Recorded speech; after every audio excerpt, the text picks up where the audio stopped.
Folly down. Welcome to my new show!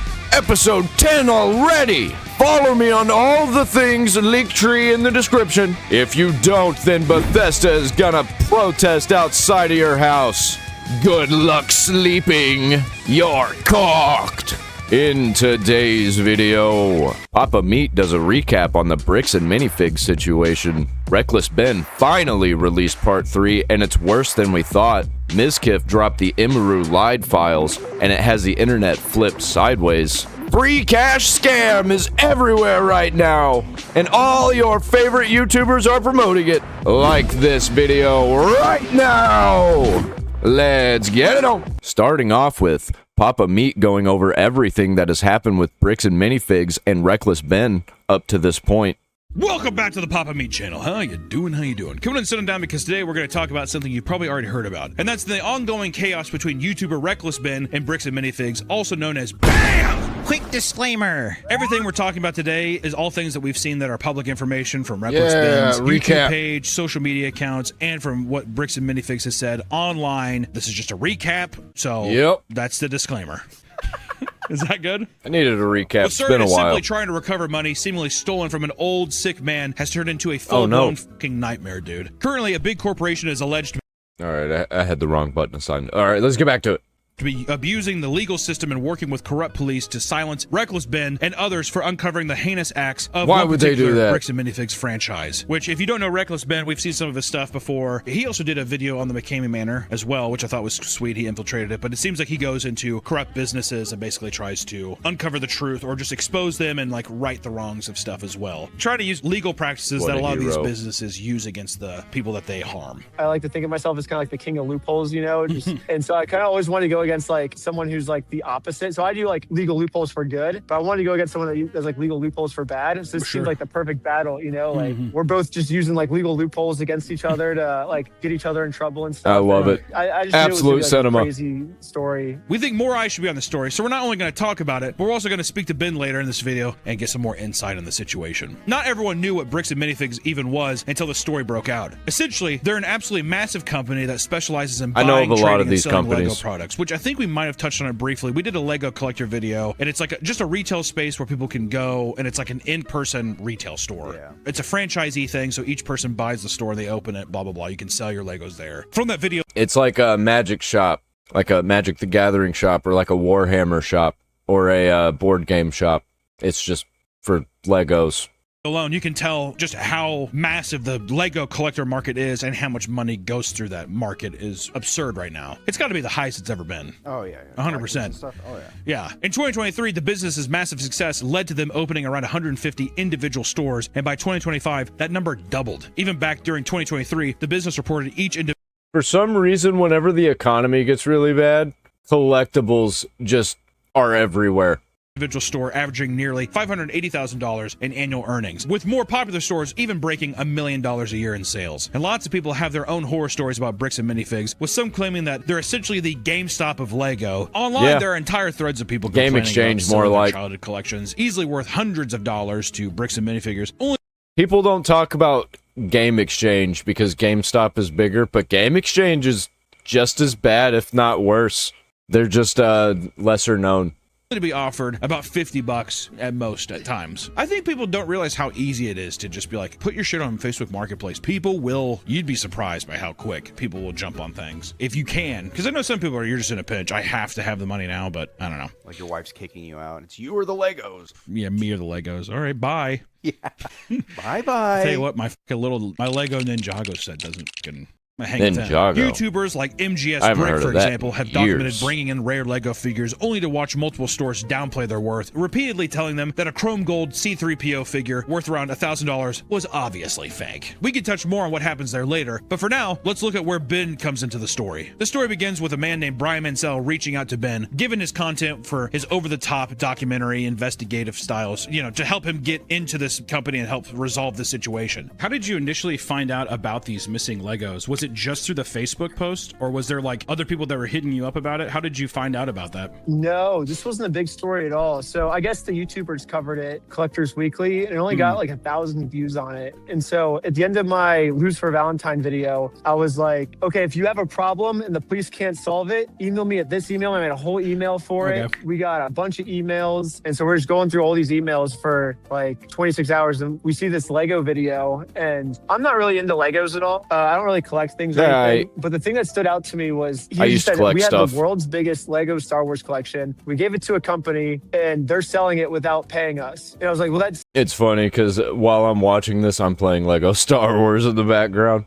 just black and white. Like they just stole your The Lego, complete He's saga. like, they're claiming that they didn't steal it. They have like some loopholes that they're trying to use, Specifically, he Of asked for help course. retrieving $200,000 worth of rare Lego Star Wars sets he co-signed to Bricks and Minifigs franchise to alleviate the burden of selling them all himself. Important note! The $200,000 value was an estimate made after a brief initial look and not before a detailed evaluation was made. My original assessment of about $200,000, it was before I'd actually gone through and had done an actual evaluation. I looked at it and went based on 3 different rooms with all the sets. It's more accurately listed around $107,000, but still 6 figures fucking worth of Legos, guys. Crazy. Brian's contract with the store stated that the sets still belonged to him, but revenue made from any sets that sold in store would be split between them. However, when that specific store was purchased by new owners, it's alleged that they completely failed to honor the contract and even started refusing to let Brian inspect the inventory. Unfortunately for them, there is security footage showing Brandon, one of the Salem store's new owners, making it abundantly clear that the consignment would be taken over by the new owners. It's fucking pathetic. The back and forth they're doing. Well, actually, we said this. Maybe $11,000 to $15,000 total Star Wars, and that's all Star Wars inventory. In the whole store. Still, No, actually, we said this. All the photo evidence points to there being $20,000 worth of Lego in the of Star Wars. How much Lego is in it? the store Huh? that night. Well, actually, we said this. When Brian first came in, we identified anything that was on Yeah, they that don't list even that know. would have been his, and we set it aside. And it's still fucking sitting there. morons. No, actually, we said this. Dude, the shelves were empty. Which also, even if this was all legit, could you not look more unprofessional? To not have your ducks in a row? Or just to stand by your policy and be like, this is what we said, this is what it was? Which, don't get me wrong, with these videos and Bro, they should have been running like a vape shop or something. They shouldn't have run something that the internet could easily latch onto, like Lego. stuff, people are calling, harassing, all kinds of horrible shit. I mean, I can sympathize with that. But at the same time, if you righted the wrong, I don't think any of this would have escalated to where it's Yeah, at. it should have just They're being paid them. greedy because they're like, Oh, it's unbelievable. They're trying to get through a legal loophole. Like, well, we changed ownership, so. Well, man, it's 100% from what we can see so far. It just looks like it's a thing where it's like, well, you signed this consignment for the sale and all your pieces are here, but there's new management and I don't know where that's at. I don't know if these are yours. It's just like, just being fucking scummy. Some of the video footage, man, that you see of this owner, like on the stoop of his house, talking to the cops, and he's like, "Hey, left the American Fork Police, you guys." You know, if the internet sees it and they think it, you might as well just fork it over because the repercussions are way worse than just handing it over. They should have done that from the start.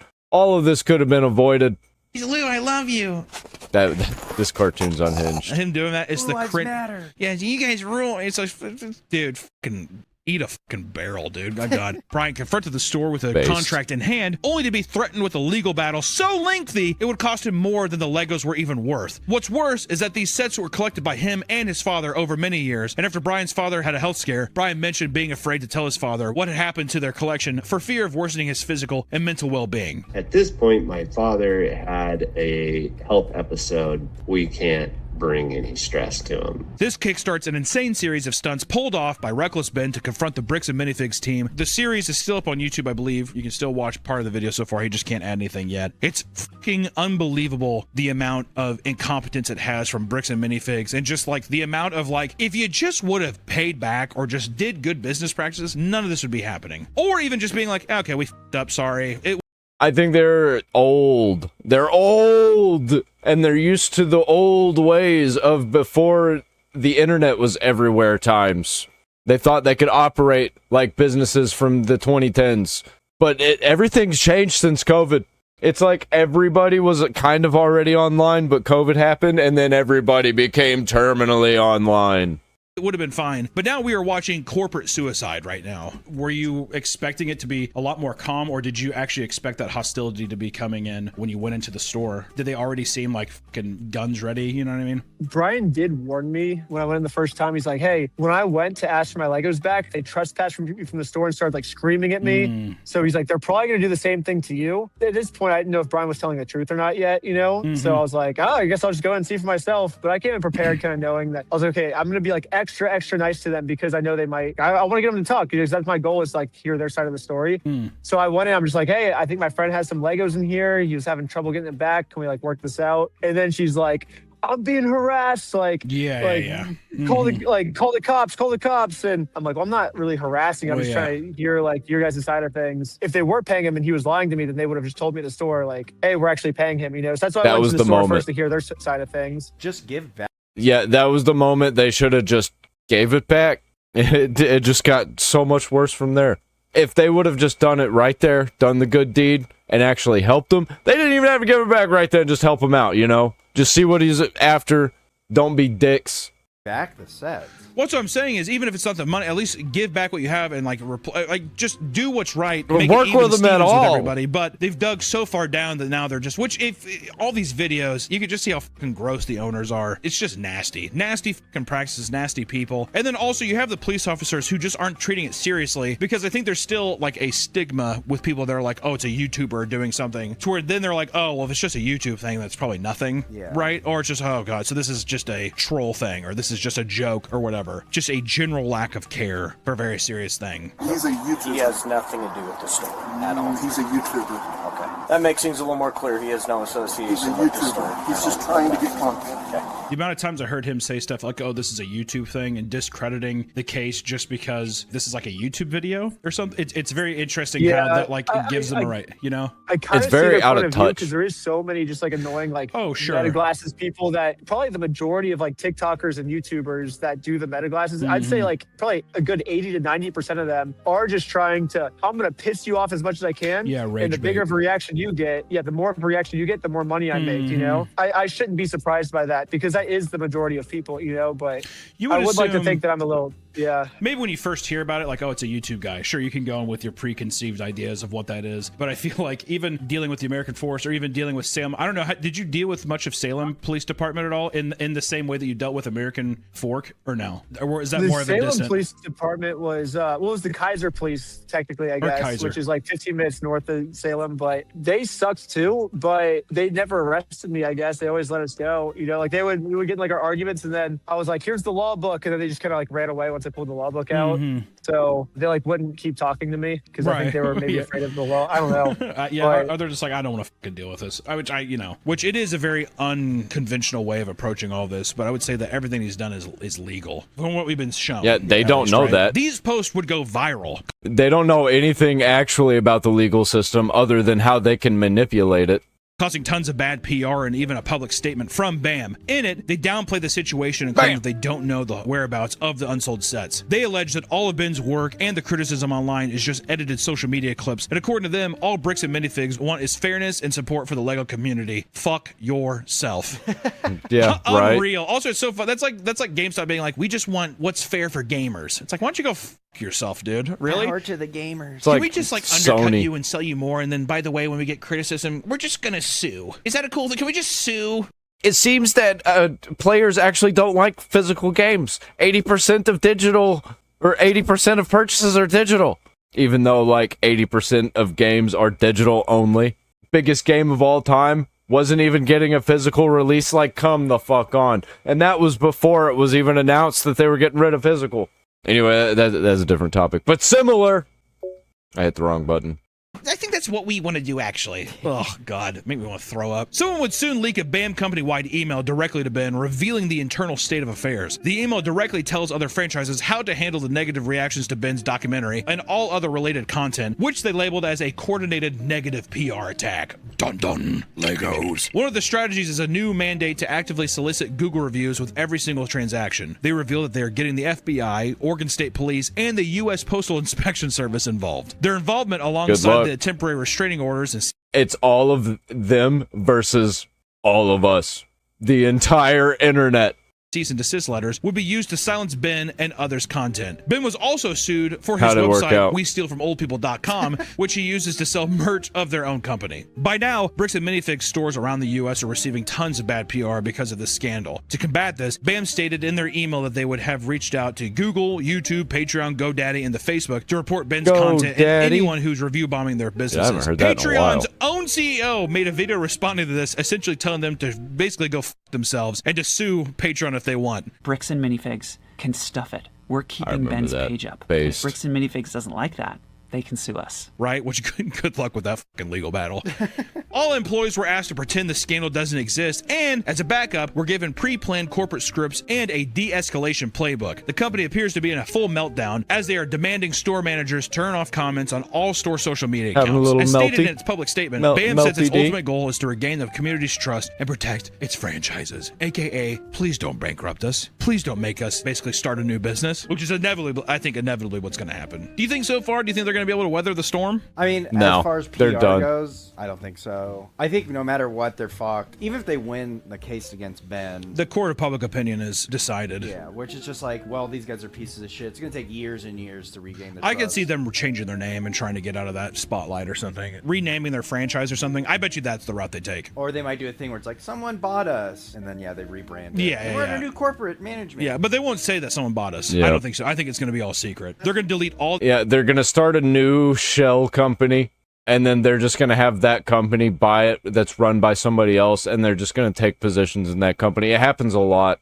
The accounts, whatever, and they're just going to restate it, and you're going to look at it and be like, oh, these are all the same Bricks and Minifigs locations, is what I think is going to happen. It may seem like Bricks and Minifigure stores attract scummy workers and managers, but not all employees are like that, all right? Some are simply there for a paycheck and have to deal with the nonsense that comes with it. Testimony from Bricks and Minifigs employees makes it seem like a living hell. It is common for the work schedule to be brutal and random, and on top of ridiculous hours, you can expect a minimum wage at best. Several employees also claim that there is no opportunity for raises or career advancement. Of course not, dude. You have some manager who owns the store, and they're going to be in the cycle of getting like high school employees to come through. It's that thing of just being like, God, you're lucky to be here.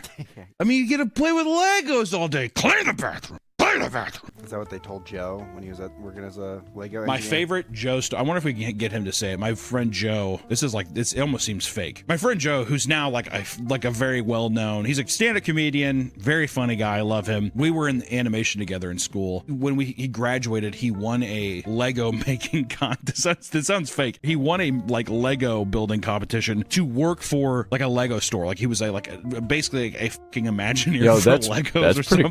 cool. I don't know, but yeah. I was just saying we should have Joe record. It would be really funny. All right, so one time I'm building behind my giant plexiglass window, just some sort of rinky-dink Lego model, and a dad and his son come in decked out in St. Louis Blues jerseys because the Blues had just won the Stanley Cup like the day before. So they come in and they bang on the window and they go, St. Louis Blues! I want a Stanley and I'm Cup. giving them a thumbs up like, yeah, Stanley Things Cup. are pretty nice. And I go back to what I'm doing, and then the dad bangs on the window again. He goes, hey! Build the Stanley Cup! Build the Stanley Cup! And, I can't just drop everything I'm doing to build a 5-foot tall statue of a trophy or whatever. So I just kind of laugh him off and go back to what I'm doing. But he stands there for like several minutes with his son, and they keep banging. The kid's banging on the window. The dad's banging on the window. I think the window's going to break. Build the Stanley Cup! Build it now! And, really, that's what it was like working there at all times. Yeah, I don't know. I from the perspective of a guy who just works at Lego, where there's no incentive of like reselling, I wonder what his perspective is on Lego fans. I'd be curious to see. The next big video Ben would release documents BAM actively thwarting his efforts to confront the store owner legally and taking their maliciousness to a whole new level. It's throughout this process that the American Fork Police Department starts to reveal themselves as straight up corrupt because the store owners and the CEO are part of the same Mormon church community. Brian alleges that some of the police are too, and that they're protecting their own. Us Mormons stick together. Yeah, they're in a cult. They gotta stick together. The religious undertones too, with like the cooperation of like even with the American Fork Police Department, how a lot of those guys even go to church together and they're all kind of in cahoots in some kind of way. So first off, I'm going to give you a little piece of insider information. I think someone found this on a YouTube. I saw someone's YouTube on this. It only has like 500 views on it, so no one's seen this piece of information. But someone dug back in the newspaper and found that Ammon and Josh, they went on a Mormon mission trip together. So they're like BFFFs, which is crazy crazy because they claim that they're two completely They're separate gay. people. Like Josh is like, oh, corporate is completely different. Like corporate's not, we can't control what they're doing. Like they make their own decisions when really you can see they're like literally best friends with each other. Like Josh and Ammon are, I don't even think they're allowed to shower separately. Like they have to be in the same room at all times when they're on their mission trip because they're not allowed to like jerk off in the shower or something, you know? So like they have to like shower with the door open and stuff. And so Josh and Ammon are like closer than any two human beings can be together, but they try to make it seem like they're like completely different. Yeah, they're probably shoving Legos up each other's butts. To have his case against Brandon and Josh approved, Ben first has to make a good faith effort to resolve the disagreement with all parties involved. When they try to approach Josh to make their good faith effort, police are already waiting for them and pull them over for supposedly not fully stopping at a stop sign, despite the body cam footage later proving this completely false. Body cam footage also reveals Josh calling the police to claim that Ben is stalking him rather than just trying to serve papers legally, and that he might be pushed to shoot someone over it. Threat. One of the dispatchers made a note here saying that you were gonna shoot someone. I said if they try to break into my house. Okay. I'm just saying if they come inside, they'll have a surprise. Okay. Is that not a threat? And as for Brandon, Ben tried to speak with him at his home, only for Brandon to stand there in complete silence until the police made him leave under the threat of jail time. That did not help them. He didn't steal anything. He inherited the store from somebody else. No, he stole $200,000 with it. Because they just kept making it worse. The last 3 months in the case, and I won in court. With his good faith efforts rejected, Ben's case against Brandon was officially accepted by the court. The police approached Ben and his friend once again, at night this time, to conduct a random 2-hour search of his car under a random suspicion that they are carrying heroin. They found nothing, but still tried to pressure them into confessing they were under the influence, claiming that their eyes were suspiciously dilated. Actually. They weren't. Fork PD was later caught on a body cam claiming that they were going to scare Ben and his team a little before letting them go. Like, imagine being intimidated into admitting that you're on drugs when you are not. That's just absolutely fucking insane to me, man. Especially when they know. They know what's happening. Go. Can't we just have they him know pick what they're his friend doing. up and probably tired of dealing with the police at this point? I'm not sure. Yeah, it's gonna scare him a little bit and let him go is all I really was gonna do. But making it even harder to believe the heroin lie. Which, who believes the heroin lie? No one. Regardless, being unable to amicably settle with Josh over this got Ben's court case against him approved as well. And with an official process server alongside him, Ben placed a sign in Josh's neighborhood that read, "I stole a dying man's life savings," on a public piece of land to lure him out to be served his papers. As they waited, 3 separate police confrontations took place, ending with one officer trying to directly serve Josh the papers himself. He returns and says that Josh, quote, doesn't want them because he believes they're fake. Have you two been to court before? No, he can't. No, he's a YouTuber. You've never been to court. So with what? him. No. So these papers that he printed up are fake. fake. Yes, 1 billion, trillion, gazillion %. Okay. That YouTuber made you famous, bitch. Look at you. You're in a Meat Canyon video. They made cartoons about you. He's a YouTuber. That footage is crazy because it's like, you're getting served papers. No, they're fake. I won't accept them. If they're fake, then they're not going to do anything. Can I peek at it? What was that? Can I peek at it? It kind of puts me in a little bit All of right, a bind. it's fake. There's no lawsuit anymore. Well, yeah, exactly. It's also a thing, too, with, like, if you have a public server there who has no qualm with the case, I mean, who is not related to the case at all, should be able to go up, serve the papers, and, like, that's just it. Yeah. Right? That's serving someone. Exactly. But to have the police sit there and be like, well, they're fake. Well, how do you know? What about these makes it fake? You know what I mean? Well, what's about the police body cams? They can just turn it off, or they can silence their mics. Yeah, that's crazy. They can just turn the mic off. Well, why would you be able to do that? I'm gonna have a discussion with this officer. Go on that. Yeah, I think that should be illegal. Right there. Perfect. Shouldn't be able right to do there, that. fine. Yep.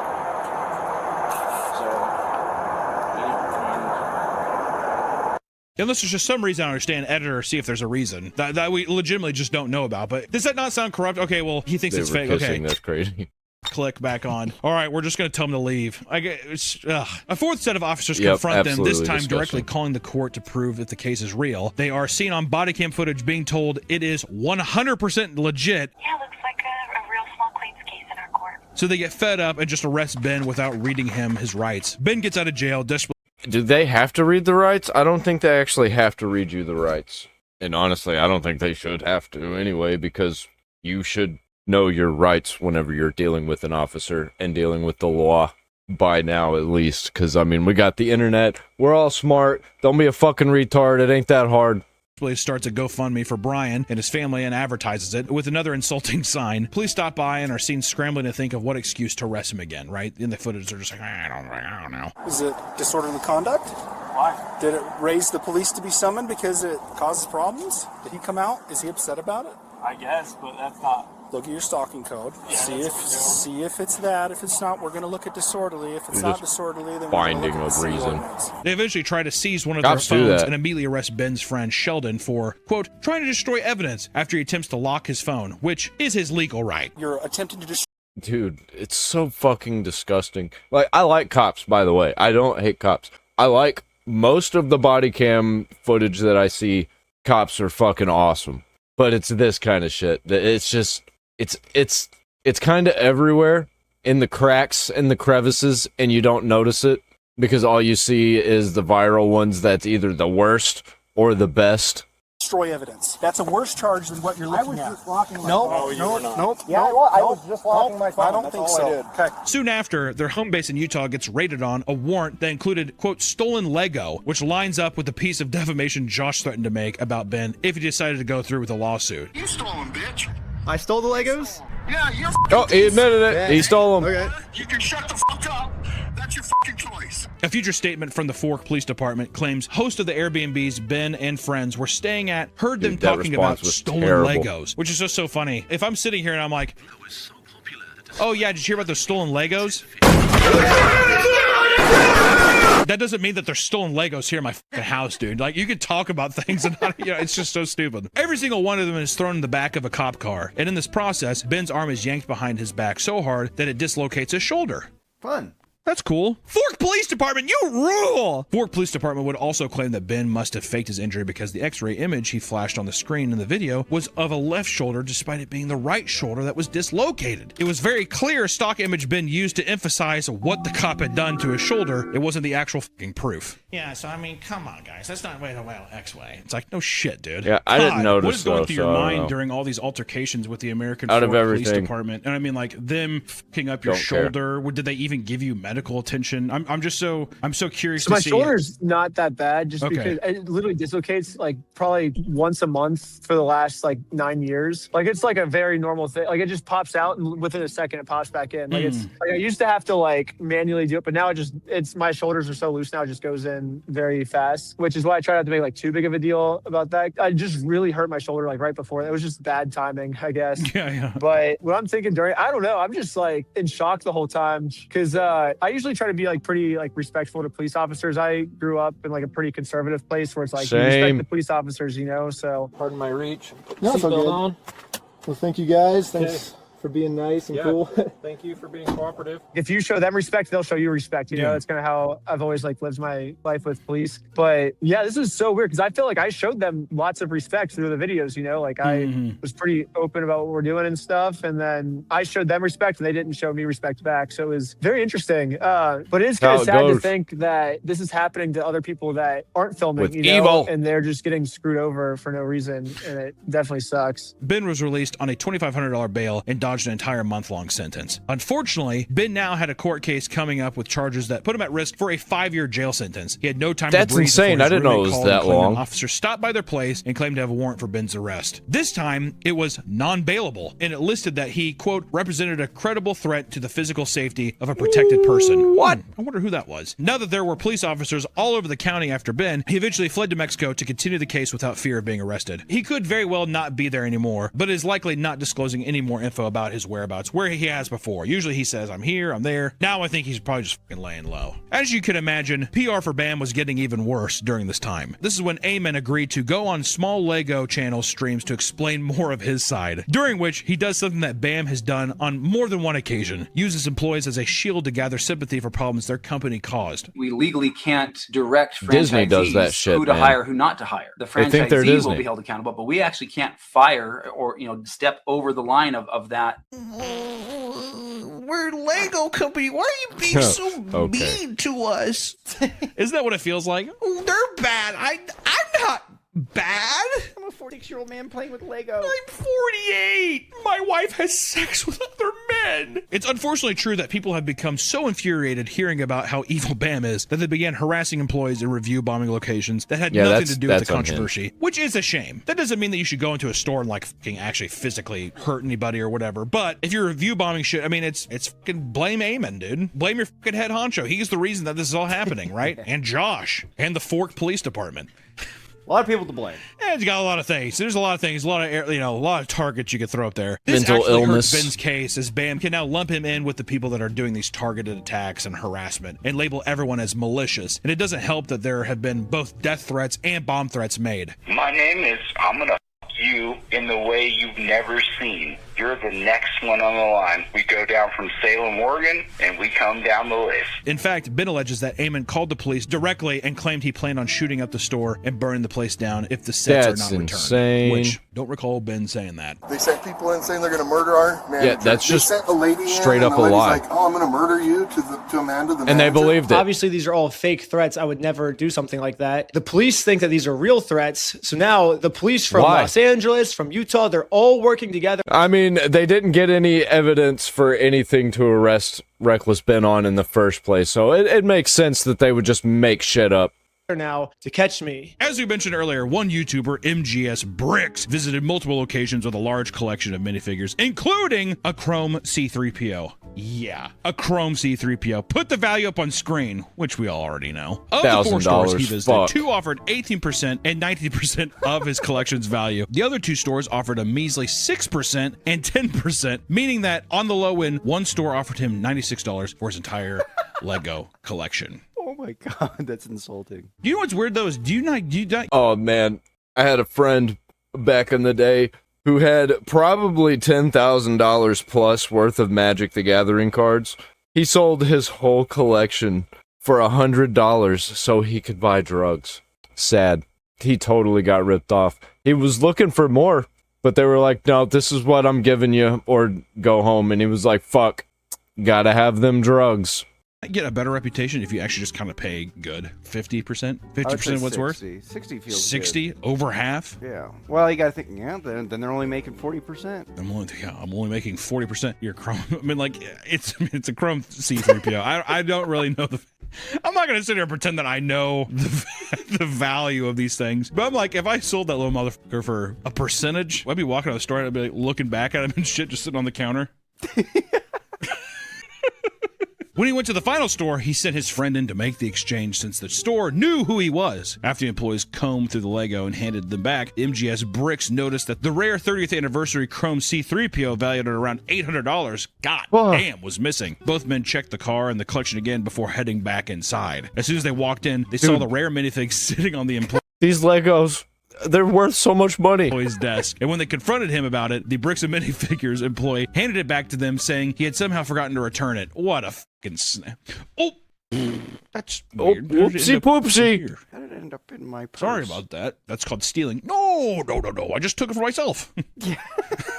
Right. What? Just as he handed it over, the Bricks and Minifigures employee made one more comment. I didn't claiming know that the about rare any of minifig this. Was actually a fake. This is new info. Yeah, it's actually not even good, so if you just want me to hold on to it, I can. Which made the situation even more suspicious. Obviously, the guy tried fucking stealing it. Come on. That's crazy. That's a crazy evolution as a human being, though, isn't it? I mean, like, you're stealing Legos. Can you imagine as a child? Oh, your future self walks up to you and they're just like, we're going to be in Legos and we're going to steal from people. We're going to steal Legos from people. Really? I mean, kid me would be like, yes. Do you think so? I feel like they'd be like, why are you stealing it? I stole Legos as a kid. So You're not that kind of Legos. Like, holy shit. Perfect. Never change adult Nick. I won't, little Nick. Is that I'm a gonna felony? be this way forever. After MGS Bricks made their video exposing their terrible trade-in service, he created a follow-up video revealing email. Bro, imagine catching a felony for stealing a tiny little Lego man. That's fucking crazy.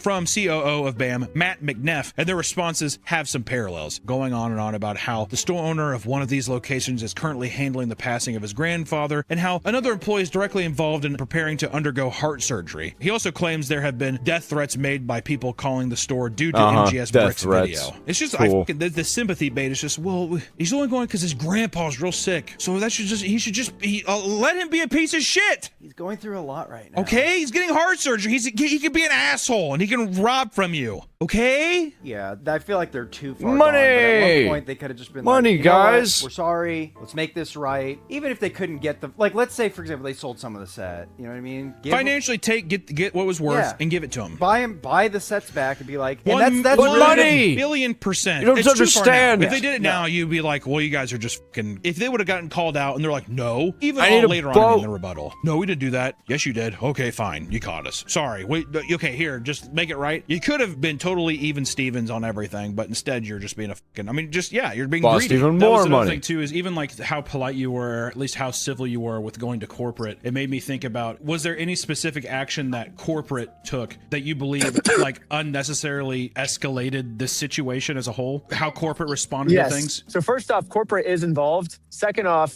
I mean, if I was corporate and someone came up to corporate headquarters and be like, hey, I think you guys are holding some of our Legos. I think that was my exact word. I'm like, hey, I think you guys are holding some of our Legos. Can we work with you guys to get them back? His response to that was, no, like the Legos were never in our store, basically just saying that, like just trying to lie to me. So if I was corporate, I would have been like, okay, let's pull out the inventory list. Let's see if we do have your Legos, and that's what any other CEO would have done. Yeah, anybody else. Say like, hey, if this person's claiming to have Legos stolen by our company, then let's look at it. And I had the inventory list in my hand with me. So I would have said, hey, can you show me the inventory list then? I wouldn't have been like, oh no, get out of my store. I'm calling the cops, Yeah. That's not what I would have done, I guess. They could have totally had good PR too, in the sense you could be like, I wasn't aware of this co-assignment, but I'm going to take the responsibility here, do what's right, and give you back your sets. At the very least. Yeah. Well, they're just looking at it though, and they're looking at like the amount of money they're going to lose and all that kind of stuff. And they just, it's so stupid. It's a PR thing, but now I'm like, I feel like you're in so much worse. Yeah, you're in so much worse. Oh, So, yeah, like, most you're gonna have to definitely. financially. They fucked You're up. financially so much more down, I bet. Even if Ben loses, I feel like the damage, the reputation. I'm telling you, they're going to have to rebrand. They will do a rebranding, and they won't tell anybody. It's going to be they're going to shut down all the media accounts, and they're just going to reset. And the thing is like it will probably fucking work.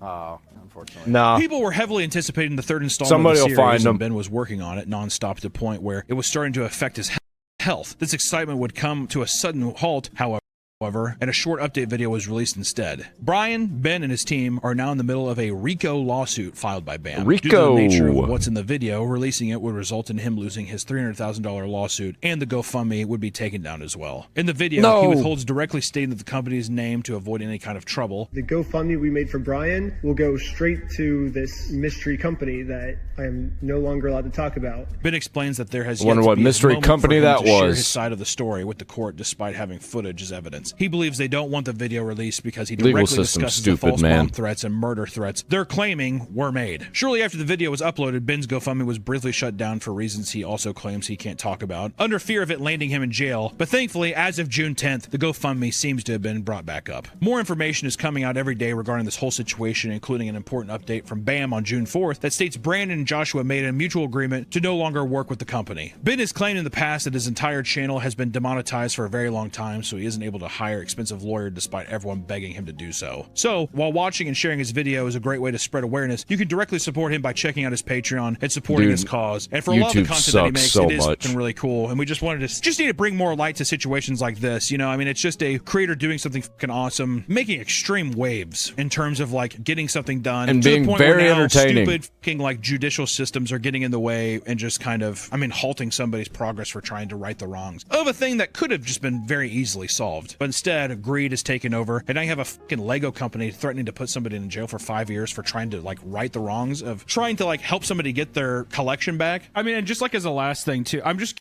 It's actually dystopian. curious, like, do you remain optimistic that the Legos will be returned to Manziel, or do you think that, like, the reason I ask is because these he's people gonna get have paid, doubled, though. tripled, quadrupled down to such an extent that, as like a person that has consumed the content that you've put out, and as like someone that's following the channel, even I have lost optimism that these people are ever going to learn and like do this, or is it going to be something that he's going to have to recoup them in some other way? I don't know. It is interesting. It reminds me a lot of the pizza thing from McCamey Manor, where it was like, oh, we got to get pizza with Russ. And everyone was telling us Russ will never get pizza with you. Like, he will die before he gets pizza with you, And we finally got the clip at the end where he's like, I'm giving up, like, here's the pizza thing or whatever. They keep saying they're willing to give the Legos back, but they've been saying that since like day one, I guess, of like, oh, we'll give it. And then when Brian's finally like, okay, like, let's do it, then they always pull something out where they're like, oh, we actually can't do it anymore. You know, like you have to apologize to Amanda first, or you have to delete all these like negative comments, or you have to, and we always do the things they tell us to do, and they still don't give us the Legos. As of today, what was with all of that? Why was any of that necessary? I still don't get it. I think pretty much the internet forgot about that part of the saga. And saying, we just want to give them the Legos back. Brian won't accept them. Our number one priority right now is to ensure that he gets made whole. And so we're working towards that, and we're hoping that he'll be able to come to the table. Oh, yeah? How's that going? To be able to make that happen. Obviously, he will accept them. Ammon's not the one to give them back. So it kind of comes down to, like, is Ammon willing to tank his whole company because of this? And it seems like maybe. I don't know. That's the craziest part, is it feels like they would rather implode this company they've built versus, like, admitting that they're wrong. It's a level of delusion that just seems insane. I mean, like, even Russ had a moment of clarity where he was like, welcome to the modern world. It's nothing but delusion.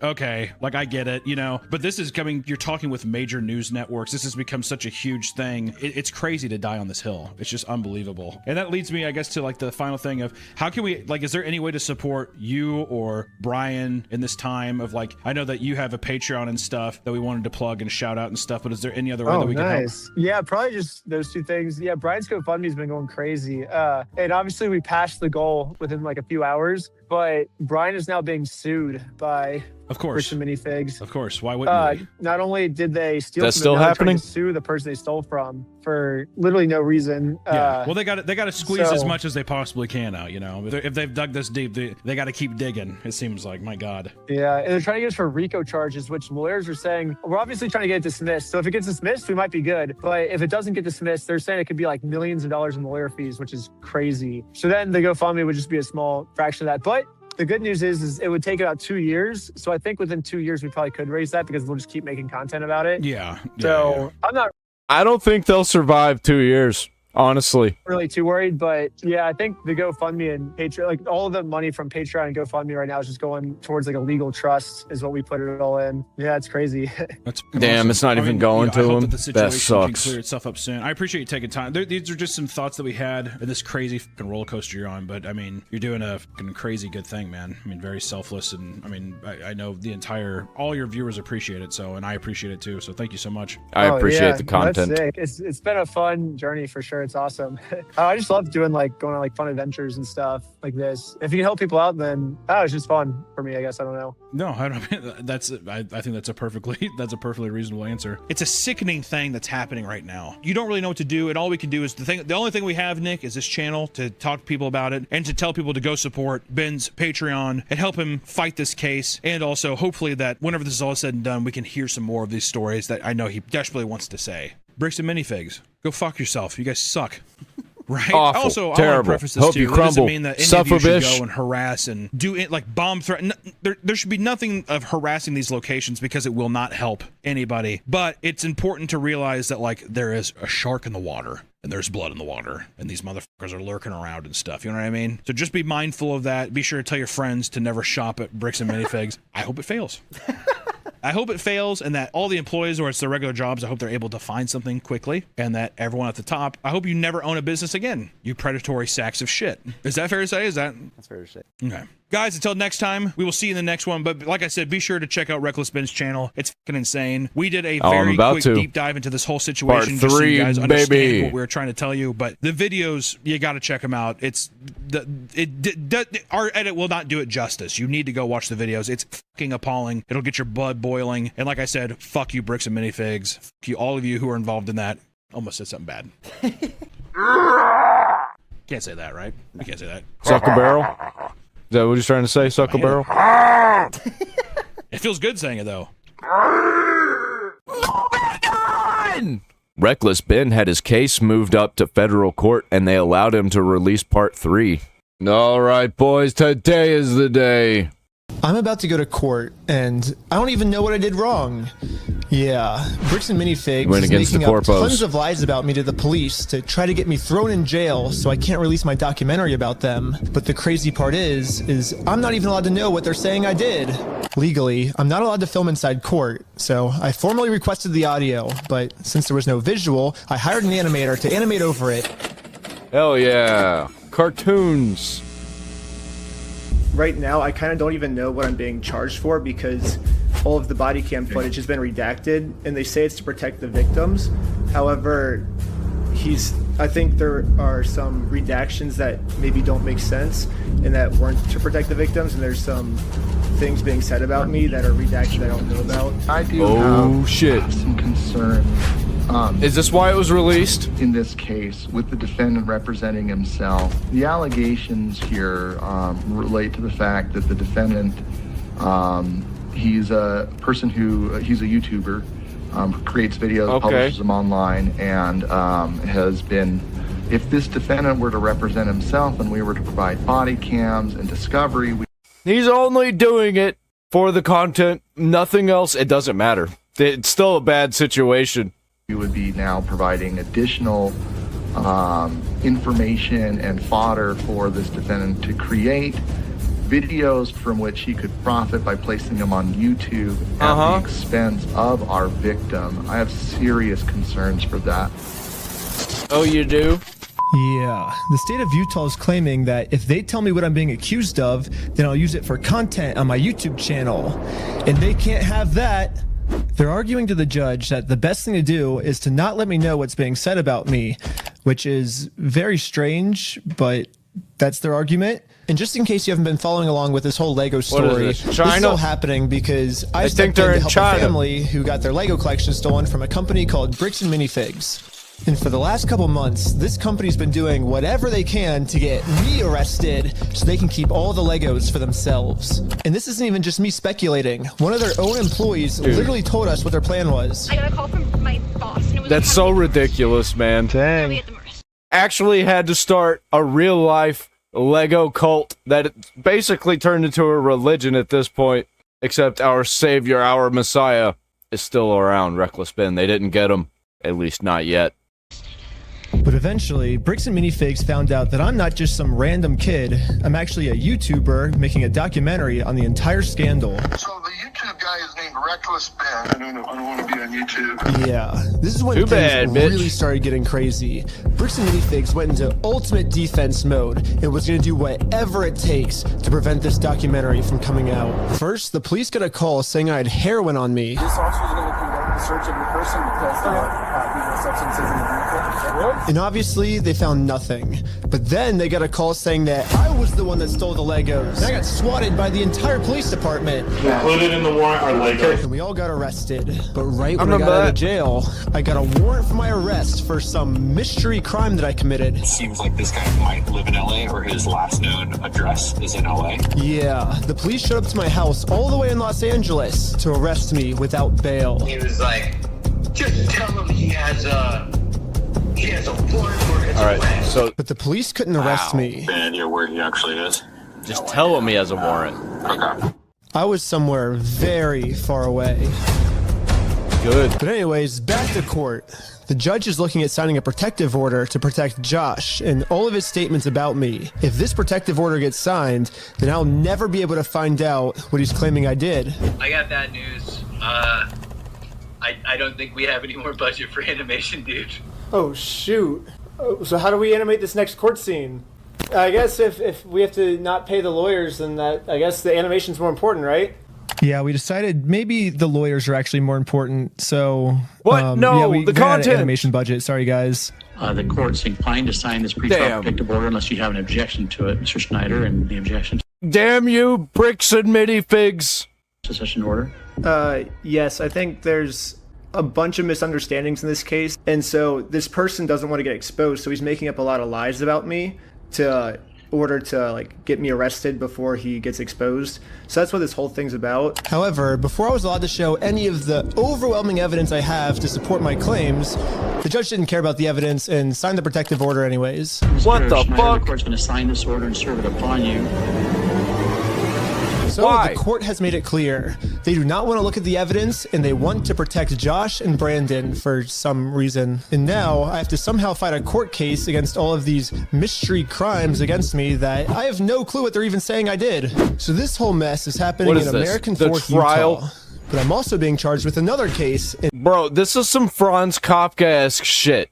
in Provo, Utah. This is where corporate Bricks and Minifigs is, which is why I'm also being charged here. And this police department has surprisingly actually followed the law when it comes to discovery. Oh, wow. And they sent me all the raw body cam footage of what I'm being charged for. Let's start at the beginning, the moment I first met the CEO. The reason I'm talking to him right now is because before exposing this company for the grand theft they committed, I thought it was in good faith to give them an opportunity to do the right thing first before I make a documentary about this. You had like $200,000 worth of Legos in your guys' store? Nope. Never happened. But the CEO did not want to take the opportunity to do the right thing and instead instantly called the cops on us. Hi there, I'm calling to report a crime. They themselves say, hey, you guys stole this product from this person. If you don't give it back, I'm going to burn the place down. Or we're going to burn the place down. Holy or shit. I'll kill you. It's Ben Snyder who's been the one engaged in this behavior. You can see in the police report he should be arrested for that. That's fucking insane. That the crime he wanted to get us charged for is called extortion, which basically means we're threatening him into paying us, which is very illegal. However, obviously he's just making all of this up. The reality is, I just thought it was a nice gesture to give him the opportunity to do the right thing first. If you guys do have our Legos, we just kind of want them back, you know? But if there's one thing I've learned from this entire experience, it's that whoever ends up doing the morally right thing just ends up getting screwed over. So now it's time to play the way Bricks and Minifigs is playing and use their own strategy against them. Right now, their strategy is to get me arrested before I get them arrested. So now, I'm gonna Uno reverse this and get Eamon, the CEO, arrested before he gets me arrested. But if I'm gonna be the reason that someone's going to jail, I should probably make sure that they definitely deserve this. So, I'm gonna give them one more chance to try to do the right thing first. I don't think so. But instead of doing the right thing and attempting to work this out, Eamon just hid in his little office. Of course he did. And he called the police on me. What up, pussy? Really? But they told us that they were. I know. Normally I wouldn't want to get someone arrested, but we gave him every opportunity to talk to us, so at this point he's just arresting himself. However, the only difference between my strategy and Bricks and Minifigs' strategy is I don't have to lie to the police. Eamon McNeff actually committed a crime. Down on principle. I have tons of crimes on camera that Eamon McNeff has committed. Let's start at the beginning with crime number 1. So what's going on? Oh shit. So you guys are holding some of our Legos? No, we're not. You're not? No. He is. So who's Brian Mansell. Okay, and who is that? He's a guy who had a bunch of. He had like $200,000 worth of Legos in your guys' store. Never happened. Eamon was first trying to claim that he's never even heard of Brian Mansell, and this guy definitely never had any Legos in a Bricks and Minifigs store. But once we showed him all of the social media posts his own company made, it was very obvious that we just caught him in a lie. So the CEO decided to change his story, and now the story is the Legos used to be in the store, but the previous owner, Crystal, she stole the Legos right before they took over the store. We don't have the Lego. Yeah. Crystal sold the Lego. The only problem is their security camera footage of the previous owner getting kicked out. These are ones that he has not been paid his percentage yet. And if I don't have the tickets, I won't know how much I need to pay him. That's a business thing and not necessarily yours. He's taking on the business, he takes on all that consignment liability. Corporate just said that they're going to be the ones to take over the consignment deal with all the Legos that are still in the store. And as extra proof that these Lego sets were still in the store, the owner went into the back and started taking pictures of everything that you can verify in the metadata with the timestamps that match the exact moment she's getting kicked out. And then you can see her leave the store with nothing in her hands, proving that the sets were still in the store and the CEO is lying to us right now. But that's only one side of the story. I also thought it was fair to hear his side. You sent a bunch of pictures of the Legos still in the back, and you can see in the security camera footage, corporate comes and throws her out. Great. I understand what you're talking about, but you have a misunderstanding of what has occurred, and you're taking one person's word over another person's word. You can go after the party that's responsible, and you don't want to because that's not easy. You have accepted a narrative that is not real, and you are continuing to pursue that narrative because it's easy and it gives you views and it gives you all sorts of clout and does all sorts of things that way. So basically what the CEO is trying to explain to me is all sorts of things that way. He has no idea what the fuck he's talking about. This dude definitely has autism, by the way. Maybe undiagnosed. 1000% he's retarded. We shouldn't be looking at the evidence. Instead, I should just be taking his word for it because he said so. Crystal Law was a former franchisee of Bricks and Minifigs. Yeah. She took Mr. Mansell's Lego. You know what he seems like to me? He's like that kid in high school you try and play Magic the Gathering with, but he spent a lot of extra money and a lot of extra time getting cards that you didn't get, and he thinks he's awesome and just better than you.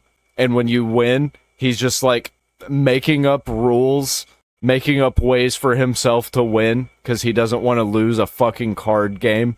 Except this time there's hundreds of $1 million because it's a giant company. Not that giant. Sold it, didn't pay him, she has his money. But she sold his Lego, she has his money. To make it easier for you guys to understand the CEO's argument, we're going to demonstrate his argument with a little skit. Oh, that wasn't a backflip. No. Oh, are you sure? You have a misunderstanding of what happened. Yes, this is the exact argument the CEO is trying to make. Something we just saw in video, the CEO is saying never happened, which would mean the CEO's lying. And most people would agree that lying is morally wrong. Lying's However, bad. if you lie about a crime, the way Breaking Eamon's news. lying to me right now, then that's not just morally wrong anymore. That crosses into new territory called illegal.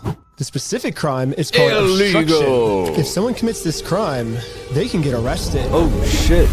Is he gonna be arrested? We're at the police station, and we're going to charge him with a criminal crime, obstructing of evidence of Criminal crime. a $200,000 theft. And good news for us, we found out last week that all of the police in Utah take obstruction very seriously here. The police arrested my friend Sheldon for obstruction just for locking his phone. Right now you're attempting to destroy evidence. Okay, put your hands behind your back. I was just locking my phone. You're under arrest for obstruction of evidence right now. The crazy part is, the police didn't even have a warrant, so Sheldon locking his phone was 100% legal. But the police arrested him anyways because that's literally how serious the police take obstruction crimes here. They do not mess around when it comes to obstruction. So now, just imagine how angry the police are going to be when I go into the police station and tell them that someone is actually, for real this time, committing an obstruction crime. And this obstruction crime is on a much bigger scale. Later, the police called me saying that they were going to do a police investigation on this. Hey, Benjamin, this is Officer Halpern from Provo Police. I told the detective the entire situation. He was saying that this family's Lego sets were never even in the store, like all of this stuff, and it's all documented. I have video of all of him saying this. I think he's like falsifying evidence, and I think that's obstruction. And now that we stole Bricks and Minifigs' strategy, I think the plan is finally gonna work. Looks like the CEO is going down. I mean, I submitted the videos of Eamon saying we're gonna burn down the building and shoot him. They themselves say, hey, you guys stole this product from this person. If you don't give it back, I'm going to burn the place down. Or we're going to burn the place down. Or I'll kill you. And then I submitted all the raw footage of the entire conversation I had with him, proving to the police that we never even said anything close to this. Dude, that should have been red flag right there for the law that he was saying, or like, I'm not sure. It could have been any of these things. This raw footage verifies that everything I told the police is true, and everything Eamon told the police is a lie. On top of that, I even got access to the complete case Eamon made against me. Deceiver! And he doesn't have a single piece of evidence to support any of his claims. Which I guess makes sense. Like, how can you support evidence if you're just making everything up? Like, of course you can't submit anything. So if the police have to decide what case to pursue, they're obviously going to pursue this case because it has like a ton of evidence. And then they're going to throw out Eamon's case that has no evidence at all. The person you're trying to reach is not available. Hello, my name is Ben Schneider. A couple months ago I made a case and you were the officer that was helping me create it. I submitted a bunch of evidence through a link you sent me, and this was a couple months ago, and I haven't heard anything back. And so I'm just calling to see if I can get some type of update on how the case is going. It's about the CEO, Eamon McNeff. They're not doing anything. In an obstruction case. And so if you could give me a call back at your earliest convenience, that'd be awesome. We're sorry. Your call cannot be completed.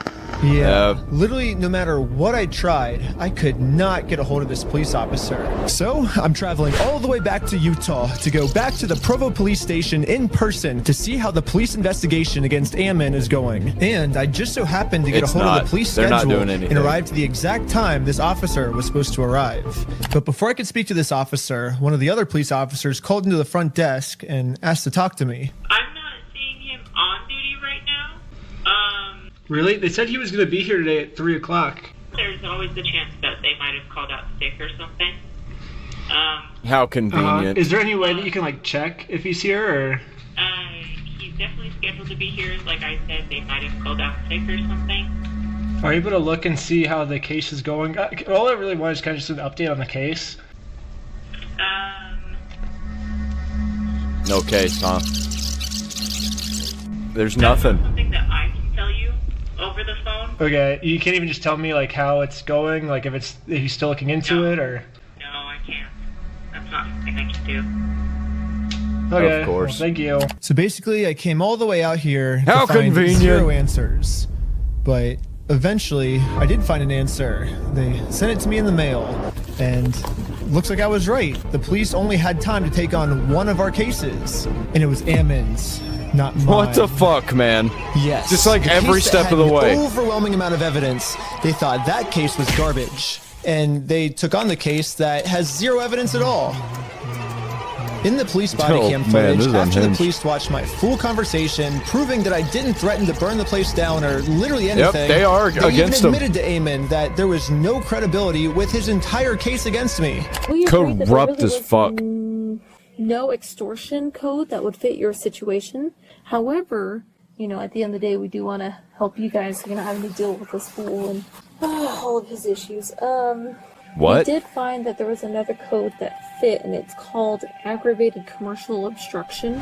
The police just told Ammon that even though there's absolutely nothing to his claim against me, if they work together, maybe they can fabricate some type of charge against me. However, the tricky thing is that we have to prove that this individual either entered or remains unlawfully on the premise. When he came to the property, did you have to ask him more than once to leave? Yes. Okay. You know, we're not leaving until we get it. And he's like, no. Like, So Ammon's telling the police that even though they continuously But where's told us the to evidence? leave, we didn't leave. But if we go back and look at the footage of what happened, this is the reality. So when they say go to corporate, how do we respond next time? I have no idea. You have to take it up with them. It's your thing with them. That doesn't involve us. Okay. As a separate business entity, you got to take it up with them. You got to resolve it with them. Of course you do. Okay, well, thanks so much, guys. Yeah, thank you, guys. Good luck. Good. Sweet, thank you.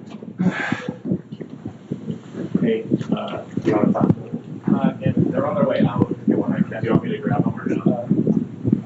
I don't know. It kind of looks like the reality of what happened is we left too early for them. They wanted to pull us back in to keep talking to us. But we did show back up a second time, and to Ammon's credit, about halfway through the conversation, he did say that if we don't leave, he's going to call the cops on us. You can leave. If you come back here, we Yeah. will call the cops. If Yeah. you don't leave right now, I will call the cops. Made it seem like, oh, yeah, we told him to leave twice. No, you didn't. No, you didn't. He came back twice, and you told him to leave the second time while you were talking to him. Like, you piece of fucking garbage. So you don't want to do the easy way? And this is right after I told him you could do it either the easy way and just give us the Legos back, or we can do it the hard way, implying that we would take him to court. So you're threatening me. I'm not threatening. We're that's how it's gonna we have a right happen. to the Legos, so we're gonna get them the easy What way or right the hard do you way. have? What proof of ownership have you provided to me that you own this license? I mean, I can give you proof if you want. Right, provide proof. But right after he says this, he's now asking us to provide him proof that we actually are entitled to these Legos, so we can't leave now because he just told us to stay and provide proof. And then at the very end of the conversation, he says this one more time. Okay, you've been asked to leave. Please leave. We have to leave? Okay. Well, thank you for working with us, and so see you later. Well, we have now all just seen the video footage of what actually happened. But now let's hear how Ammon describes it to the police. guys, at this point, I've asked you to leave. Please leave. Well, we you know, like, you have to listen to us. You have to pay us this money. No, guys, you need to leave, and you're not leaving. What the Like, fuck? I asked multiple times, Bro. not leave. Looks like that might be a second-degree felony. He's facing felony charges. It is a felony? What is this? Who is this bitch? She sounds like she's got blue hair and a nose piercing. Like, straight up evil. Evil. Why is he working directly with this bitch behind the fucking desk? Who is this? Is this at the police department? What the fuck? Yes, because I went to the corporate headquarters and tried to give Ammon the easy way out of all of this, they're now trying to get me on a second-degree felony, which I don't really know how any of this would make me get a second-degree felony. Like, what the heck, police officers? But they're doing it, and the punishment for this crime is 15 years in jail. What the fuck over Legos? I don't know, like, however else, like, some of that stuff comes through, but, like, the reality is, like, we've tried to talk with him and said, we're willing to work with you. Yeah, I think one of the main reasons the police keep taking Ammon's side instead of ours, besides the whole Mormon thing, is that Ammon keeps framing the situation as he's just the helpful CEO who's trying to do the right thing and return Brian's property. And we're the ones that are preventing him from giving it back to Brian. Yep. He needs to be arrested. So, I say we rewatch the footage and see what actually happened. We said we would be more than happy to help Mr. Mansell. Yeah, because Brian said he was unwilling to work with us. Well, Brian said he asked for the store inventory, and because he said like he wanted to work with you, and then you guys didn't provide the store inventory. We asked him to provide us with any documentation, and he provided us contract, with a spreadsheet. Social media. The spreadsheet is not something that anybody, you can just walk over to a McDonald's right now and say, all of your ice cream machines belong to me. Why? Because so and so said so. Why? And I have a spreadsheet that says that all these ice cream machines belong to me. That's not proof of ownership. That's not proof of anything. So first off, this spreadsheet Ammon's referring to wasn't just some mystery spreadsheet. It was the actual inventory the store made. But I guess Ammon's trying to claim that the previous owner stole the Legos and then lied on the inventory, and so now it basically makes this inventory invalid. He said that when corporate was taking over the store, that they actually did their own inventory, and this is the correct inventory. When we took over, we did an inventory. And good news for me, he's willing to give me this inventory. He's actually always been willing to give it. We investigated ourselves and found that we did nothing wrong. It to me or Brian, all we've ever had to do was ask. We will work with you to obtain any Lego that does exist. Well, we did that, and you guys. When? I think like 5 or 6 times, and we've gotten 0 response back. Yeah, literally the first thing I did right when I heard about this entire situation was I googled Bricks and Minifigs, clicked on their website, clicked contact us, and sent them a message. I actually got a message back from corporate saying that they would love to help, but after a few months, I kept trying to reply to this message, and they just completely ghosted me. Nothing back. I think we've done like 6 over the last 4 or 5 months. Pull it up. Find out. Tell me when. Let's see. I said like, hey, I don't think this ever got resolved. I'm just reaching back out right now, and then never. Hit forward right as soon as he faces a problem, he backs out. What's the email? That is I don't Starts know what freaking email out. That is. That's. This was on your guys' website. That says fbc.team. I said franchise@bricksandminifigs.com. Well, this is just on the website, so. Did I tell you to look up something on the website and send it there? Well. Did I say that? Just barely. Well, that's holy shit. Dude, what did I say about him being that Magic the Gathering player? He is that guy. Did I say that? No. I just said send me an email to franchise. He is freaking out. He does not know what to do. We will work with that. But you're getting mad at me because I emailed the email on the website? You keep saying that you like. So I understand that, but I'm telling you right now, and you're trying to argue on something that I didn't give you any information about. I'm telling you, send it to that one. Yeah, but you're like getting upset at us that we emailed the email that was on your website. No, I'm telling you the way to do this, and you've been probably trying to communicate with a ghost. Well, that's your guys' fault for putting that email on the website. Sure.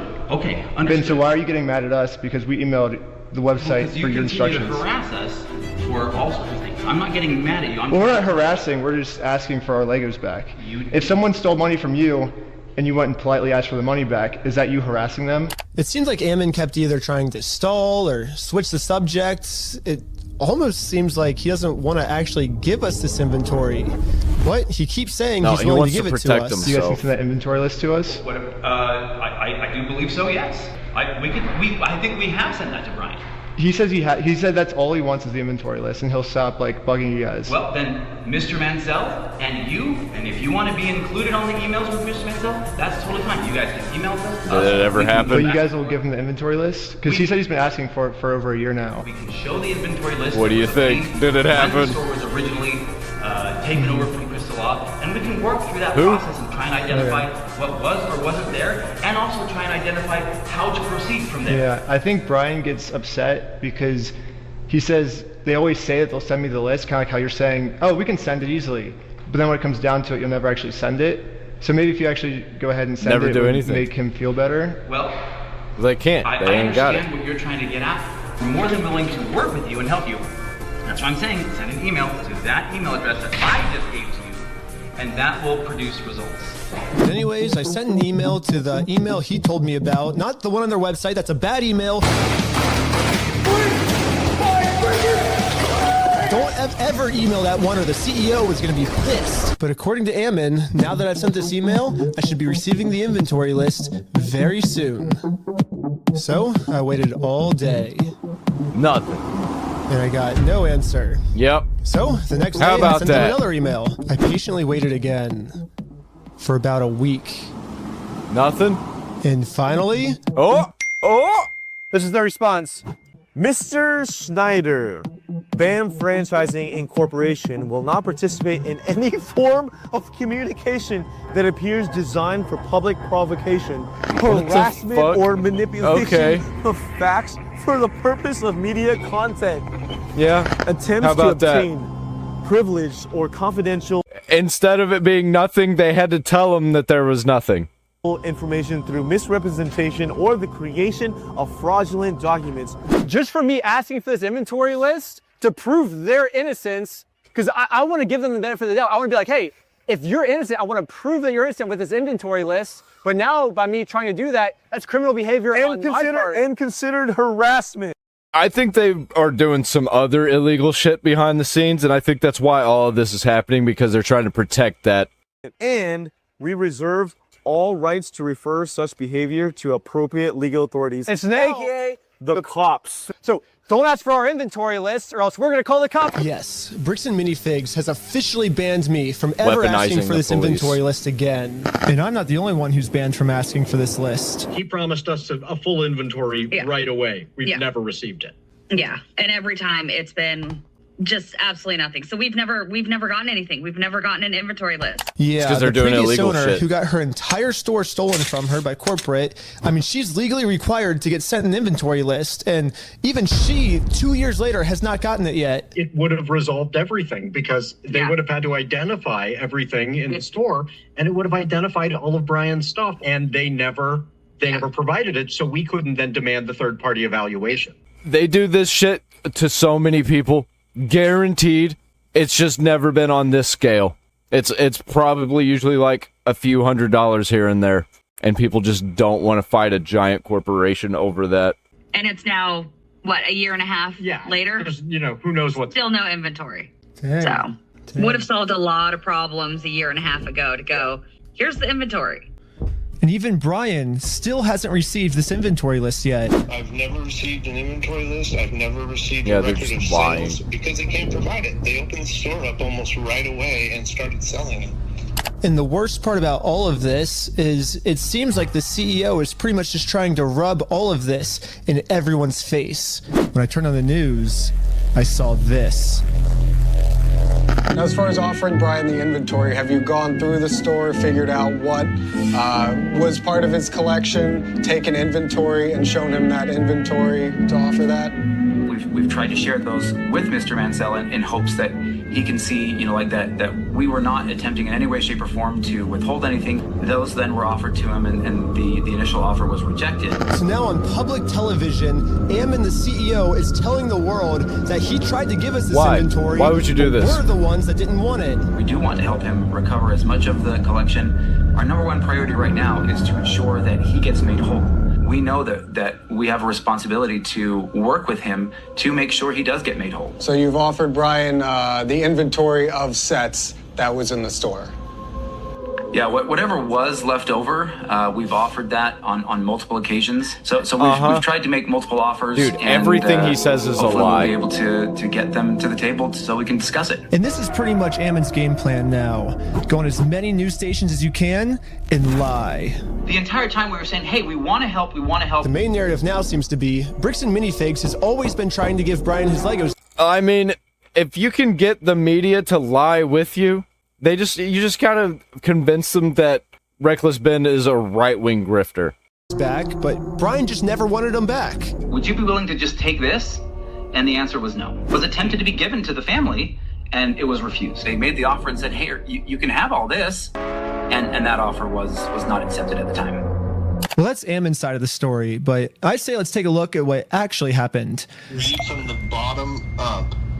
That is our correspondence with Bricks and Minifigs, trying to work with them in getting the sets back. So right when this happened, Brian hired an attorney to reach out to Bricks and Minifigs. They sent an email saying, how should we proceed to retake the possession of the sets/minifigures? And they actually emailed back saying they were willing to help. And then after this, they just never respond. So Brian's attorney sent them another email, just following up on this, when can we pick up the sets? And they still didn't respond. So the attorneys emailed back saying, it's now been 16 days. How can we get these Legos back? And finally, they received a response. It says, Brandon Best and Joshua Johnson have no legal obligation to return any of the Lego product that exists in their store to you. What? So yeah, basically they're saying that they're the ones that are not able to work with you, is what it seems like. Exactly. They finished this email saying, we consider this matter closed and will not be returning any Lego products to you. So as you can see, that's the reality of what actually happened. But then Ammon goes on Fox News and says this. So they actually did have an attorney send information to us. We said, great, appreciate this. Let's see what we can do to work this out. Fox News. And then we never heard back.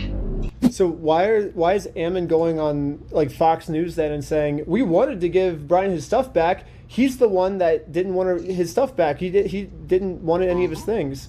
That's my point. I don't know. Should have went to CNN, you fucking believe in retard. integrity. Truly, I believe in the sentiment of integrity, and I believe everyone should have integrity. But anyways, another thing the CEO seems to be pretty upset about is that when Brian kept demanding his stuff back and couldn't get it back, eventually he had enough. And he was like, I'm going to make a Facebook post about this. And in his Facebook post, he called Bricks and Minifigs thieves and liars. And this Facebook post, like, really pissed off Ammon. I mean, Bricks and Minifigs is literally suing Brian now for millions of dollars, all because of this. I mean, back when I was talking to him at corporate headquarters, he made it very clear that what they did is technically not actually considered theft. There is no theft. Do you understand the legal definition of theft?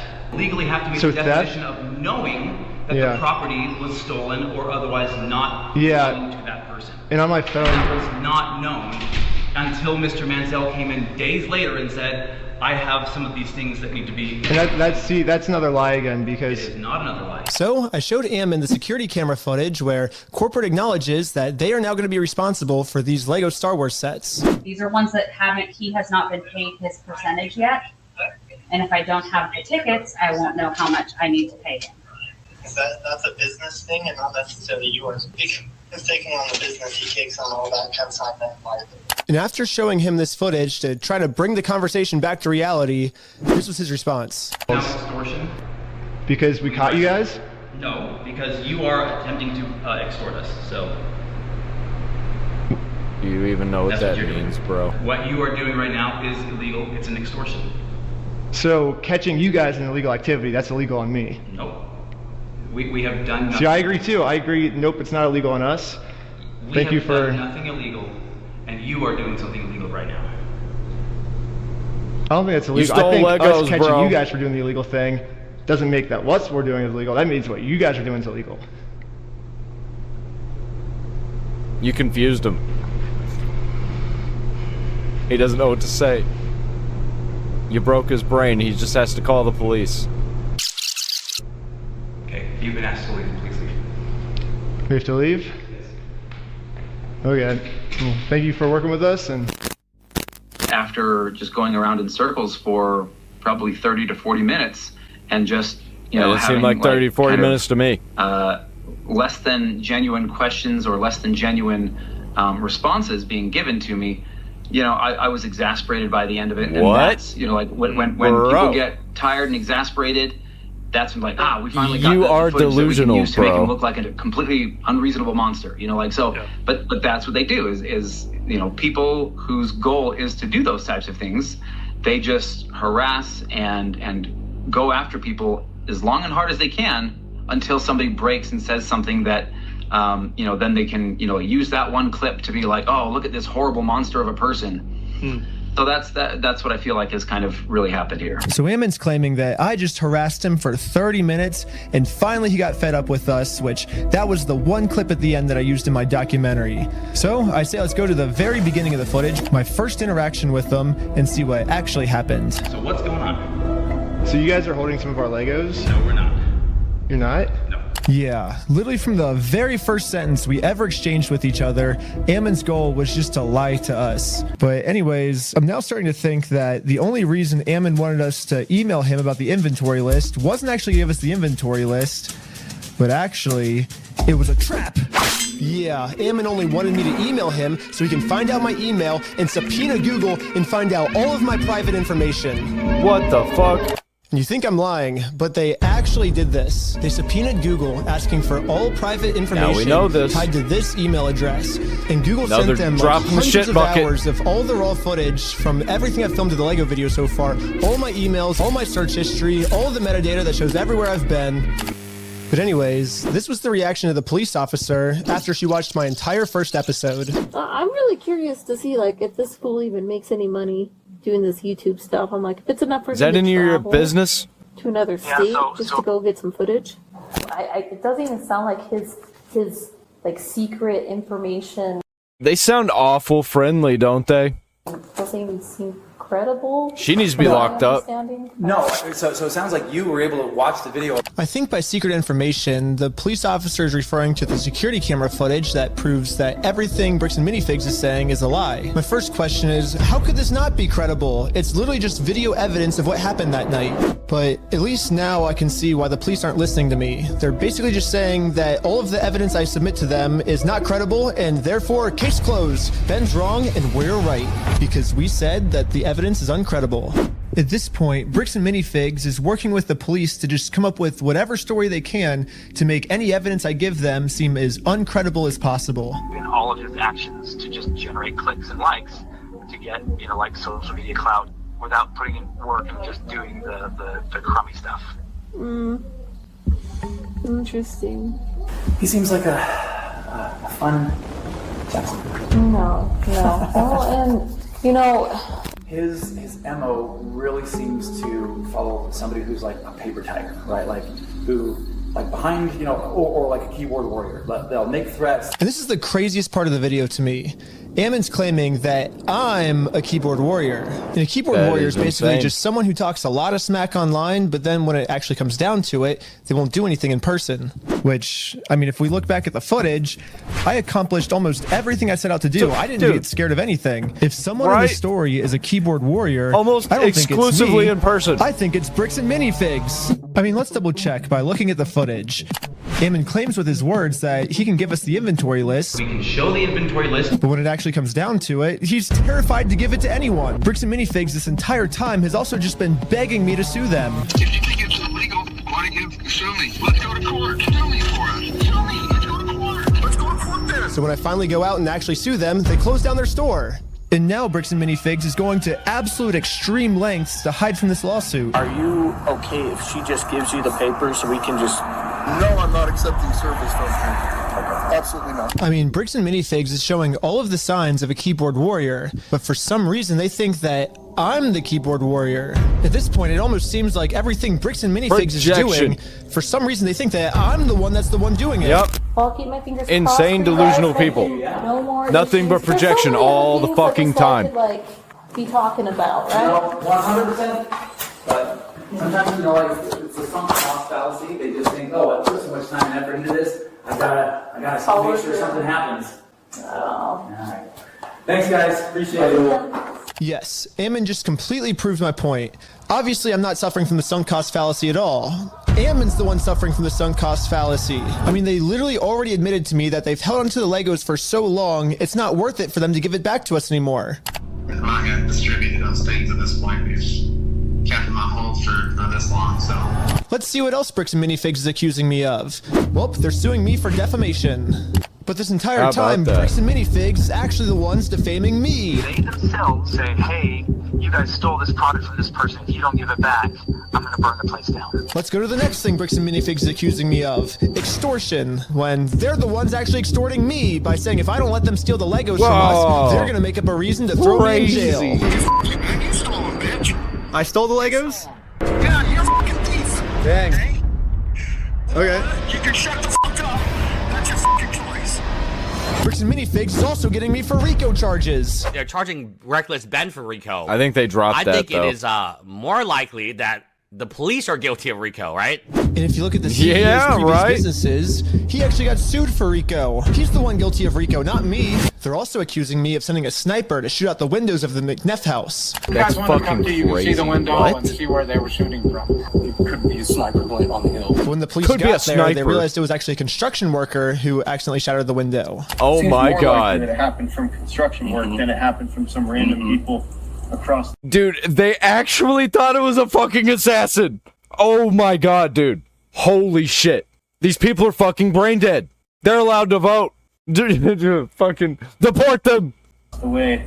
But even after all this, they still go online and say it was me. He's trying to get Ben Schneider for like attempted murder. He's basically trying to set Ben Schneider up for attempted murder when meanwhile it was a nail from his own construction worker. So what's the moral of the story here? It looks like everything bad Bricks and Minifigs is doing. They think Wait. Construction worker? He was an undercover assassin working for Ben Schneider. That's doing the bad thing. It makes no sense. None of this makes sense. So, just to let you know, we call it double blind. The person who committed the crime may or may not be in the lineup or depicted. So I will give this to you. You'll have as much time as you need to choose someone or to not choose anyone. Whenever you're able to feel that you have ID'd somebody, I just ask that you circle it and then initial next to it. And then, like that? Perfect. Okay. There you go. Okay. Cool. Really, this was like the final step that I needed. This is legit. We've been able to verify who he is now. Yep. So the police put on this big performance to make it look like they're going to all this work to verify the facts. When in reality, they already know who I am. They already subpoenaed Google. They already watched my entire first Lego video. It's all a They already fucking went through all pony my show. search What the history. fuck? To me, this just feels like a staged performance so they can show the world, hey, look, we verified everything, when if they would have just put an equal amount of effort into watching the raw footage I submitted to them, they would have found out that Ammon's just completely lying to them, but for some reason they didn't. A few weeks later, when I ended up going to court, this was the state's response. My name is Nick Mielstein. I'm the prosecutor. Is Benjamin Schneider here? Yes. If you want to take care of that today, we can do what we call a plea in abeyance. Were you able to see the footage I submitted to the police of our interaction? I have not watched it, no. Okay, because in that footage, not. you can clearly see that the second he tells us to leave, we say, okay, we'll leave. And then he calls the police and said that we threatened to burn down the building and shoot everyone inside. And he was just making up all these lies, which you can clearly see in the footage that we submitted. We were being respectful the whole time. We left the second he told us to. Sorry, let me look. And so it makes sense why the police would take me to court, because, I mean, he's threatening that we're going to burn down the building and shoot everyone, but we did nothing. Like, he's just saying that because he's trying to. I'm a documentary maker, so I'm making a documentary on the thing. So his logic is if he throws me in jail, then if he makes up a reason for me to go to jail, then I won't be able to expose them for their crimes. So that's the what's going on. It's clear as day in the footage. Yeah. If you watch it. It seems like they're just making up a bunch of false information. He's not going to watch it. Silence criticism. So did you submit that to the police officer? Yes. It's gone. Is the footage It's gone. going such that it's still going like when you step out the door? It starts from when we're in the elevator before we talk to him to when we were back in the elevator going back down. Obviously, a video The whole doesn't thing. necessarily show everything that possibly happened. So according to the state of Utah, the raw video that shows everything that possibly could have happened is not credible and could not have shown everything that possibly could have happened. And they didn't even watch it. What the fuck? They're literally just taking Ammon's word for everything and completely ignoring all the evidence. Dude! So where does this leave me now? The justice system is broken. Mystery crimes in American Fork, Utah, but I'm also being charged with a second-degree felony, up to 15 years in jail in Provo, Utah. And now that they have written proof that I'm committing all of these insane crimes against them, I mean, obviously Bricks and Minifigs just made up everything, but that's not how the court sees it. The court thinks that these are real, and for whatever reason, the court wouldn't let me share my side. They only heard Bricks and Minifigs' side. Without evidence. Side was not in the room, was not heard. The court signed an order erasing his published work on the strength of the company's verified complaint and the company's motion, with no one there to say a word against it. Yeah, the judge granted a temporary restraining order, preventing me from even talking about Bricks and Minifigs. There's gonna be a part 4, isn't there? Because this was the night I hit 1 million subscribers, and all my friends threw a giant surprise party for me.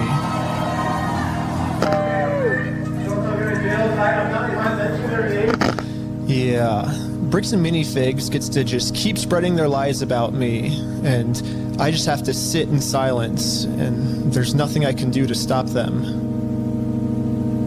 It's crazy to think about how much public support I was getting. $200,000 Lego dispute. It's not over. We've been here before. It's not over. What's he gonna say? $200,000 Lego collection. This $200,000 Lego scandal is literally one of the craziest things I've ever seen. I think this might be the best video that I've seen. This is one of the crazier stories I think I've ever covered. Run by Mormons. Legos. Reckless Ben. Reckless Ben.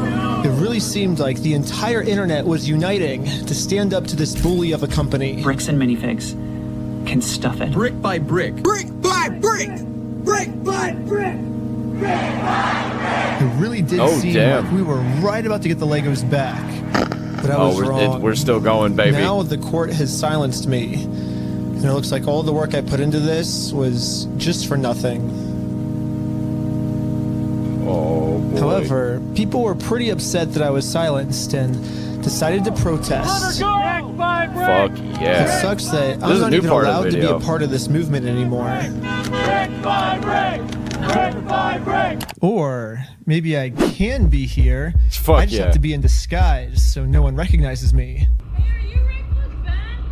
No. Yeah, nobody recognized him. All right, I'm here with, what was your name? I'm Jerome. Just here to support the cause.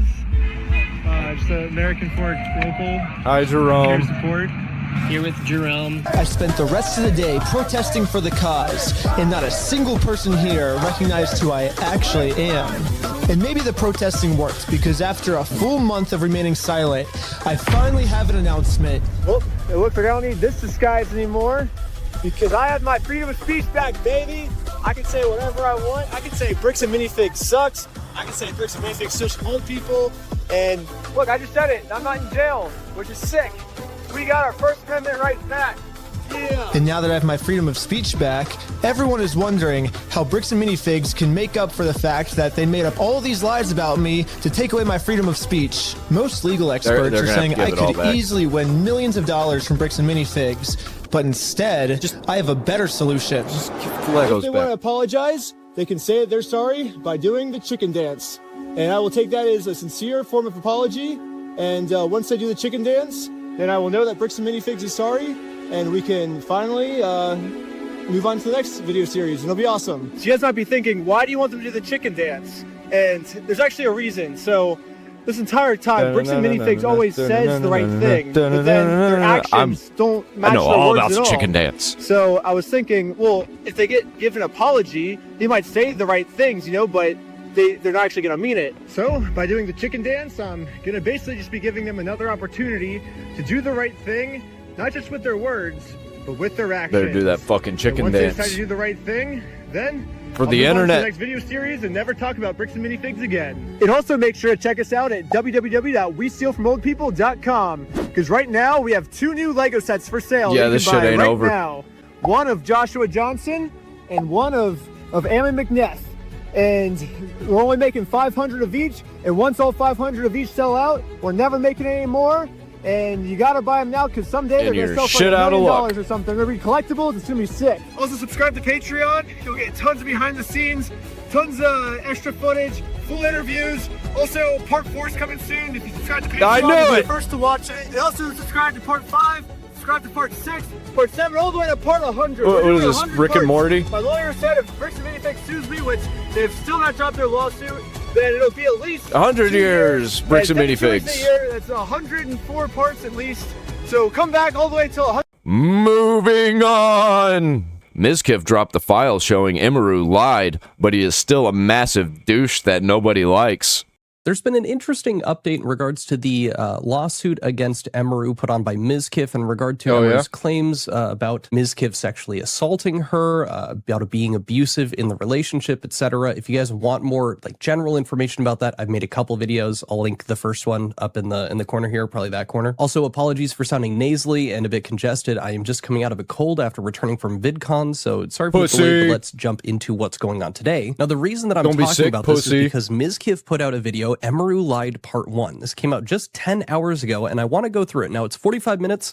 We are not going to be going through all 45 minutes. Emiru lied. Well, Mizkif has lied 1,000 times also. So, I'm moved to the other side. There we go. Of it here. I watched it in my own free time, so you do not have to waste your time doing so. And I want to go over and highlight some of the main points that he has made in this video, because I do genuinely think that he has a few good points here that are worth bringing up, like, for instance, the fact that the magistrate judge made the decision from when Emiru had attempted to dismiss the entire case to respond to that, saying that there is a legitimate case that should be brought, to court completely, with them specifically citing that Mizkif has grounds to, have this court case go forward on the grounds of defamation. Now, my plan for this video here is to take you through some of the points that, again, I think Mizkif had brought up that were good, but also some of the points that he either glossed over or that I fully disagree with him on. Realistically, I don't care about any of this. I don't care whether Mizkif wins this or not. I don't like Mizkif. I don't really like Emiru either, but I definitely don't like Mizkif. So it doesn't matter to me. I'm still gonna think he's a fucking piece of shit. I think he made this video because it's, to aid him in court. And he's kind of produced this video to kind of look at as a go back to and show evidence to support all of the claims that he is making against Emiru, that she has lied multiple times in her testimony, things like that. But of course, before we jump into things, if you are new here, consider subscribing. It helps out the channel a ton. Leave this video a thumbs up if you want to help me get this in front of more people. I already did both of those things after you leave that like. But regardless of if you do any of that, just thank you for watching. Now, to get started off with this video, he does his introduction, which clearly seems like it is for the purpose of the court, kind of using this.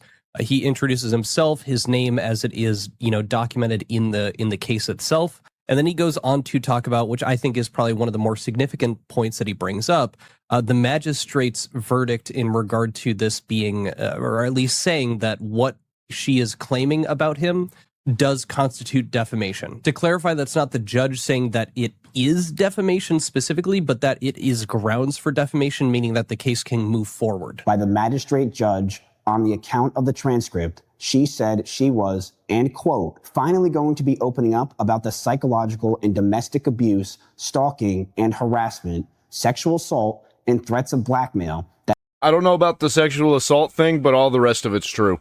That Mizkif has done towards me, and some of these issues which are still ongoing. Under Texas law, as a magistrate judge in my case wrote, accusing someone of a crime or of engaging in serious sexual misconduct is defamation per se. In plain terms, defamation per se means that I wonder how many times he's done that, especially to Tectone. Falsely accusing someone of a crime is treated by the law as damaging on its face. So the harm does not have to be proven separately. So two things that are important there. Number one, what is a magistrate judge? He keeps clarifying very specifically that it's a magistrate judge. So you have the, normal judge who is the person overseeing the case, but then you have a magistrate judge. And the way I understand it, their duty is essentially to field the introduction of the court case at times, where it's kind of making sure that this doesn't have to waste the time of the judge who would be overseeing the actual case and figuring out, is this an actual defamation case? Has this been filed correctly? Like we're doing all of the, crossing the T's, dotting the I's before this actually fully goes to court and making sure all of that is ready. Doing a quick Google search and going off of the District of Kansas for what it's worth, a magistrate judge is a judicial officer who's appointed by the court for an 8-year, etc., has some but not all of the powers of a district judge.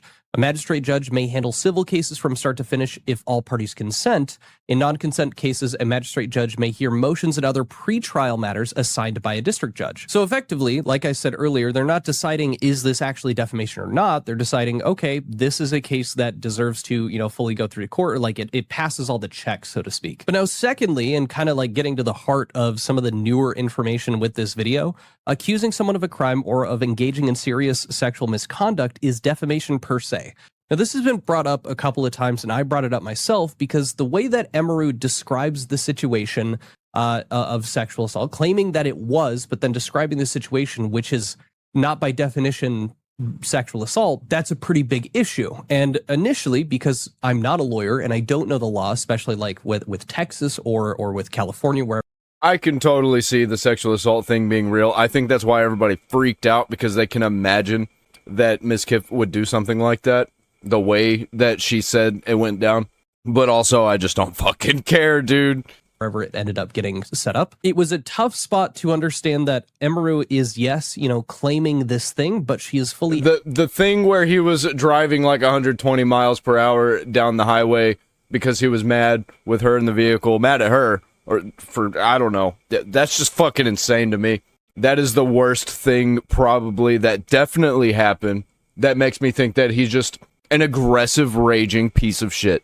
Outlining the truth of it, which is agreed upon by Ms. Kiff, the situation being what she had claimed was, SA. It clearly wasn't, but she claimed it was. So my only point was that maybe this wasn't a thing of like she was maliciously on purpose lying about it, because it wouldn't make sense given that context. Maybe they would be able to get her on the book of, you didn't do enough research, you didn't do your due diligence to confirm that you were making a claim that was accurate. But Ms. Kiff is showing here that what the magistrate judge is confirming is that just alleging someone is guilty of a crime or of engaging in, like it shows here, serious sexual misconduct is defamation per se. I think that's really important because it kind of clears that gray area of what would constitute that. He's probably going to win that. And it makes a lot of sense. When you accuse someone of a crime like that, enough people, like the general public, understand. There's not really any evidence or anything. There's no evidence. There's definitely no proof.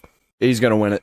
What that crime is, or at least to a large enough degree that it's going to impact their view of that individual. And that's regardless of the full rest of the story coming out, which again, they both agreed upon. Continuing on though, Ms. Kiff goes over this claim, which is his other interesting point that I think is fair to bring up here. Emeru has been claiming repeatedly that they did not get back together after the assault, and that's outlined by their lawyer in this suit and multiple filings that they've done. But that apparently is not the case, and Ms. Kiff has evidence to support that is not the case. Also, as a footnote, which I feel it's probably like a situation. I had a friend who he had a 2-year-long relationship, and they tried to get back together for like a week, but they weren't together. They were just, living together and sleeping together for that week. It didn't work out, and one of them thinks that they were in a relationship for a week, and the other one thinks that they were just fucking. Is mildly, important enough to include. Ms. Kiff is claiming and trying to show proof that he also was the person who initiated the breakoff of the relationship, and Emeru has been claiming that it has been the other way around. I don't think that is as significant as, It's a toxic relationship, so it was probably both of them and neither of them at the same time. It was probably just a complete mess that happened that separated them. Showing a timeline of them being together after this alleged SA event, but I'll still show you guys some of the evidence he provides in regard to that. Now, these are... Yeah, if they got back together after this alleged SA event, then, yeah, she's full of shit. Messages, and he shows some timestamps of them happening around like December, November, and January of 2025, November and December of 2024. And it's to showcase that the event happened, I believed it was in October or September, and this is them interacting afterwards at the time that they should have been broken up as claimed by Emeru, but he shows receipts showing that she was over at his house, sleeping with him. I think it's a bit hazy of if that's, meaning, banging versus, sleeping in the same bed. But at that point, I don't No, they were fucking. think we really need to split those hairs. But I'll read off a few of the messages here that he shows. Ms. Kiff saying here, hey, my uncle died, just gonna stay here, I'm sorry. Emma responding, I'm sorry, do you want me to come over? He says, if you want to, yeah. She says she'll head over soon. He says, okay, I'm going to bed. Emaru, okay. Him, I'm just getting ready. And then Emaru saying, do you want to sleep together? Ms. says, yeah. This one, I believe it's the same uncle, I hope. If not, two uncles dying sucks. But he says Uncle Jim died.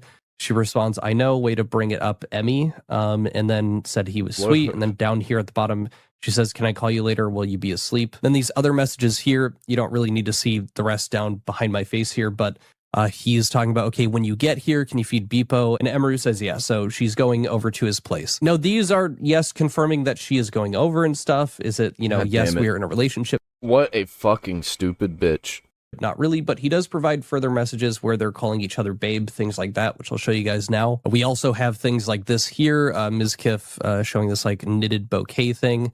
And then she says, I probably won't be out of the airport until 2. I really want to give you my Christmas presents. And then over here, Ms. Kiff, I assumed, sent a photo of himself saying, I got a haircut.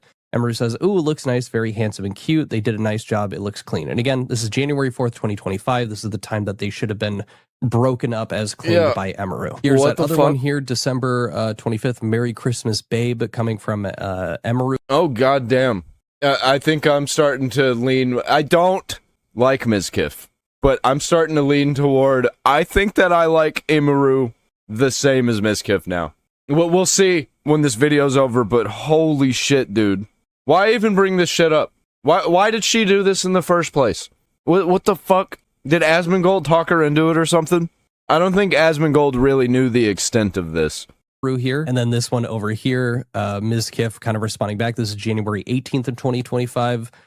He says, Sec, yeah, we're figuring this out, babe. So they both have called each other that. At the very least, it seems like there's some type of situationship going on there. Obviously, no, it's not any dead to rights. Yes, we are still dating, anything like that. Doesn't matter to me. Based off of how they are. Back and forth things have been and the claims that have been made by Emaru and whatnot, I wouldn't really expect anything like that. Now, moving on to a separate point that, again, I think I found was not a bad point to bring up from Ms. Kiff's side of things, especially in regard to the legal side of this. Emaru had claimed before, and I had pointed this out in a previous video, I don't remember which one, her lawyer claimed that this was a spontaneous stream that she had just kind of started up and was saying the stuff, so it was a bit more off the cuff. Like, that was kind of the angle that they were going for with her claims and trying to, I guess. Why? Why did she do it? She just completely fucked her whole career by bringing all this shit up. And everybody believed it. Diminish the authenticity or discredit the claims a bit. If it was a spontaneous stream and she was just, very emotional, then maybe that. Ms. Kiff going after Asmongold because of all this, though, that shit's stupid. That could, ease judgment in regard to the courts. But at the same time, as I had noticed when this first came up, when I was reading through some of the court documents, she said that she had her lawyer look over the notes that she had prepared for the stream before she went forward with it. And Ms. Kiff brings this point of contention up. So in Emaru's filing, her motion calls it spontaneous. Her own transcript has her describing a lawyer's review and prepared notes. I think their whole fucking relationship, whatever you want to call it, I think the whole thing was just spontaneous the whole time. And they were just living second by second. They were living in the moment. In her motion to dismiss, no plans for the future. Describes the stream this way in regards to the sexual assault. The live stream was spontaneous, unedited, and unscripted, speaking openly and vulnerably. Well, it was kind of scripted. She had notes. In the moment. In her declaration, she states the filed transcript of the live stream is accurate, a true and correct copy. And she says at 18 minutes and 5 seconds into that stream, I have been in contact with my lawyer. I had them review everything that I'm planning to say today. And across that same broadcast, she keeps refuting to how prepared she was. It was not just on a whim, she says. I took a lot of notes. I just ended up reading off my own notes. So my attorney puts it in court directly. Shunk should not be... You know what she should have done? She should have got a fucking lawyer. ...heard now to argue that her defamatory comments were some off-the-cuff, spontaneous, emotional response. Yeah, she should have got a lawyer to help her talk about all that. Really, she should have never talked about it at all. I think everybody was shitting on Mizkif, so she just saw her opportunity and she jumped on it.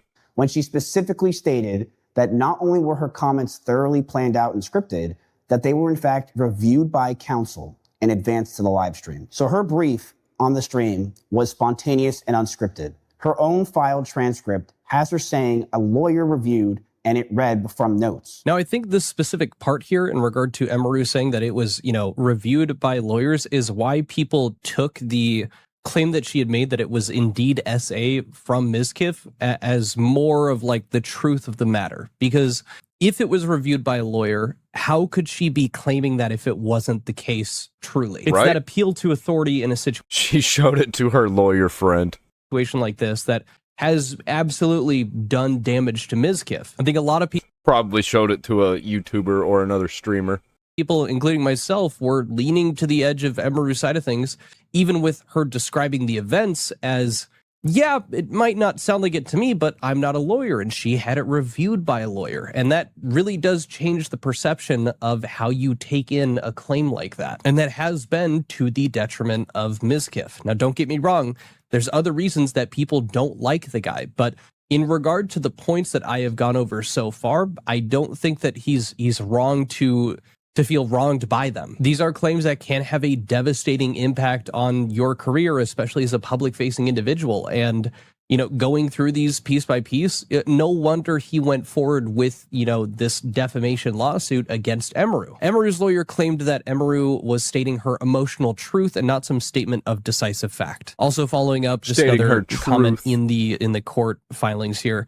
Considered in its entirety, Emaru's statement was an opinion or her protected emotional truth. Mizkif's lawyers retorted back, emotional truth is not a recognized defense to defamation in Texas. And then following up from that point, he shows and you can see it down there, report and recommendation from the magistrate judge. Considering the gist of Shunk's statement, which includes allegations of sexual assault, the court finds that it was reasonably capable of a defamatory meaning.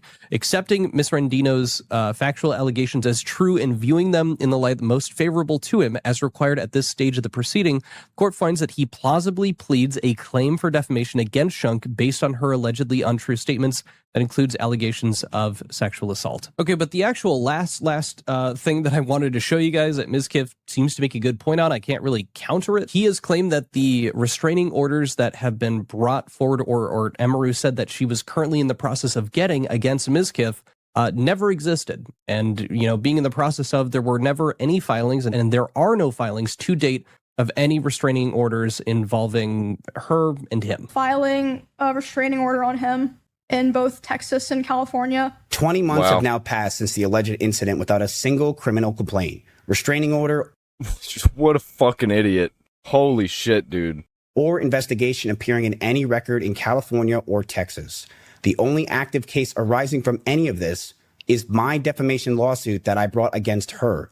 The total absence of any official action over a year and a half stands in stark contrast to the severity of what she accused me of. Now, again, I can't prove this directly. I'm just kind of taking Ms. words for it. And the reason I'm kind of backing that is the fact that's all it is.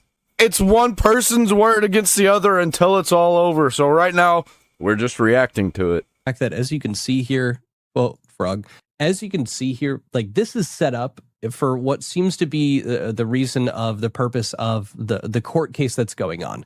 He does this introductory clarification of who he is and who Emaru is, that kind of stuff.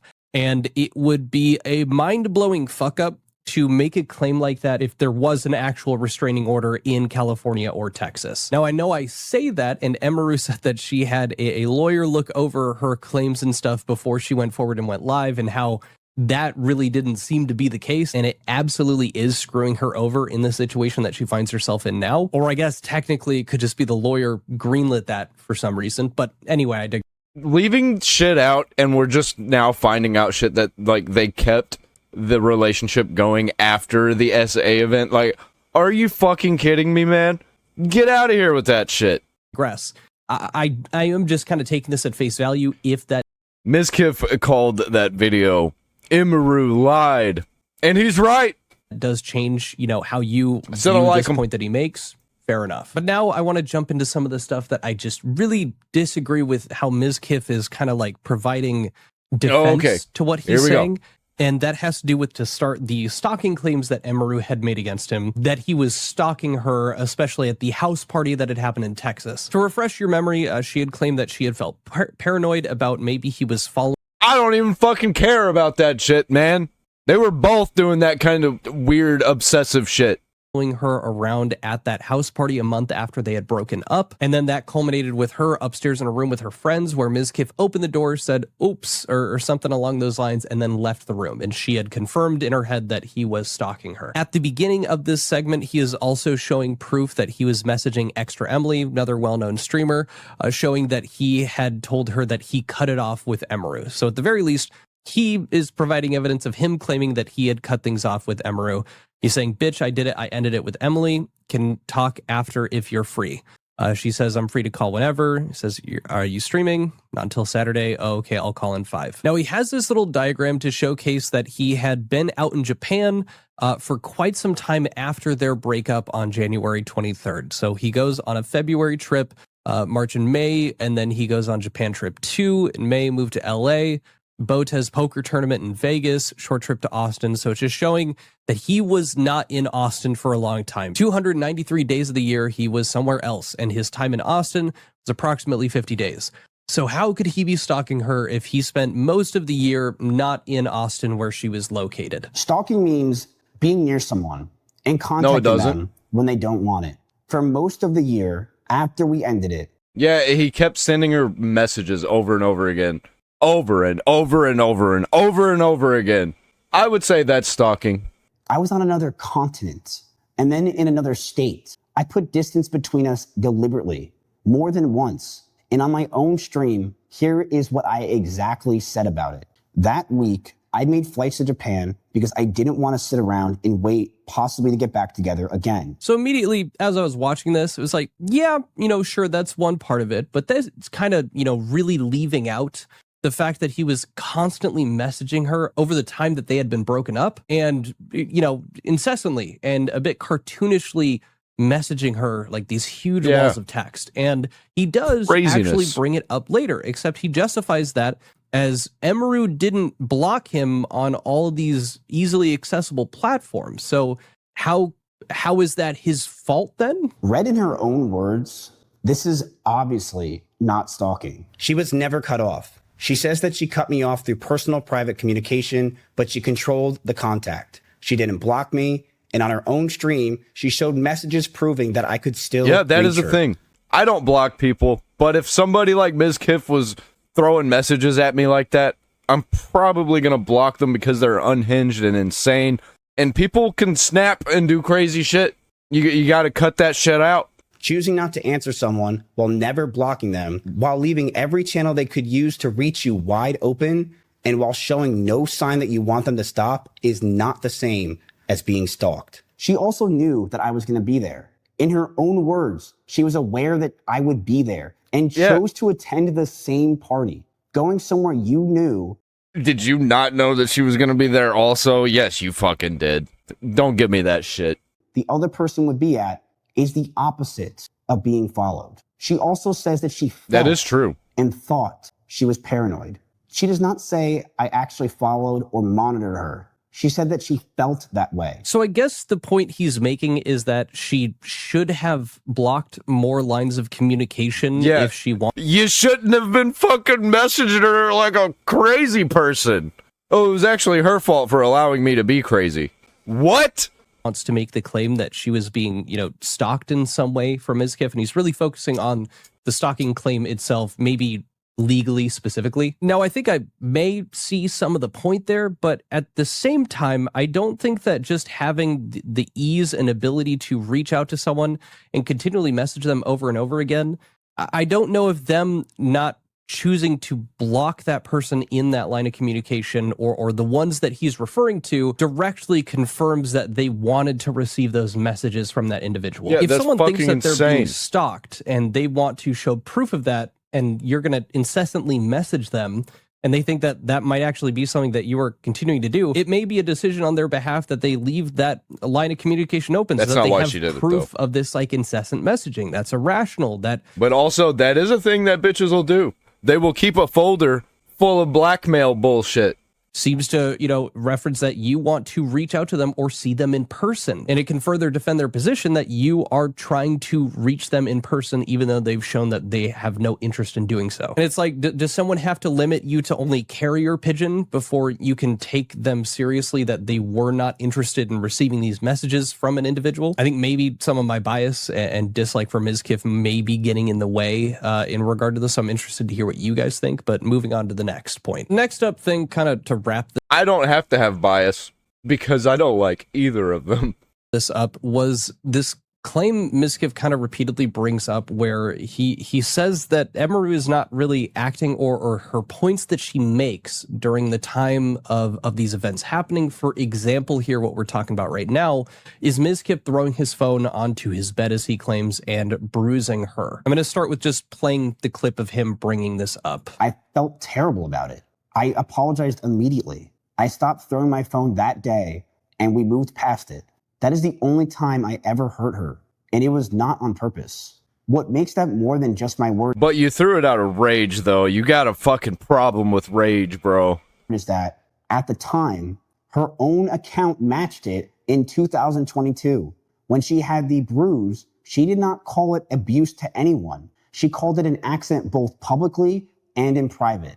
In Emaru's best friend at the time's chat room on August 11, 2022, surrounded by all of Emaru's close friends and even her brother, she said the same thing.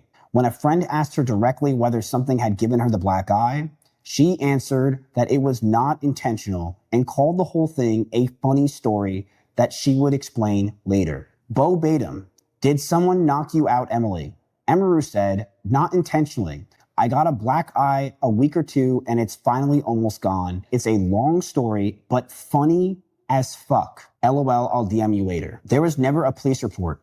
There is nothing in any record from that time that treats this as an abuse. In calls, text messages, or anything that me and Emaru had, it was not called intentional abuse until 3 years later, when Emaru went live. Now, I think the best point that he makes there is that Emaru clarifies that it wasn't intentional. Shouldn't have done that. At the same time, it was clarified in a live stream chat. I don't know if you can really don't want a shitstorm over that.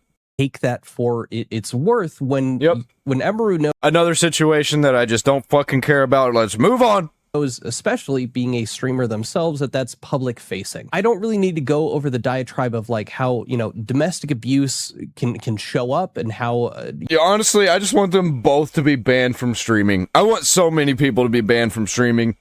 People that are being abused in those situations don't always necessarily understand it as that. Now, I'm not directly saying that Mizkif is lying about his, explanation of the event being an accidental thing, but at the same time to claim, well, at the time she wasn't saying that this was abuse in any way or that it was intentional, but now 3 years later she is, that is like somehow just a direct proof of them being malicious or wrong about the situation. They could have not quite understood the severity or the level to which what had happened to her did all those years ago, but now has finally come to that realization. But in regard to how the court sees something like this, it's kind of hard to...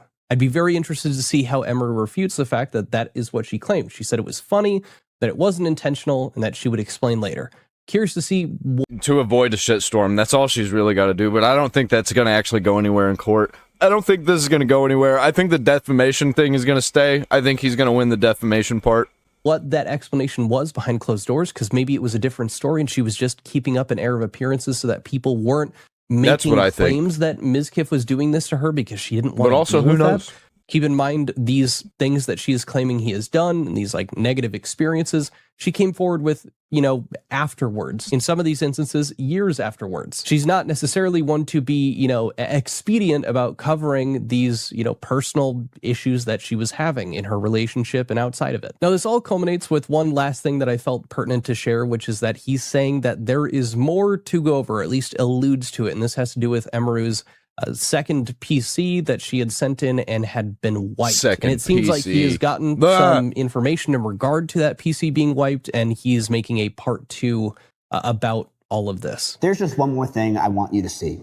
Just one. This whole case will be decided on evidence. The messages, the devices, the documents, everything both sides has to hand over, under oath. I filed this lawsuit on November 3rd, 2025. By her own side's account, she knew about it November 10th. And on November 11th, the very next day, she went back on stream and told everyone watching this, in her own words, I got 2 new computers. My other computer is gone. I gave it back to Starforge and they wiped that shit.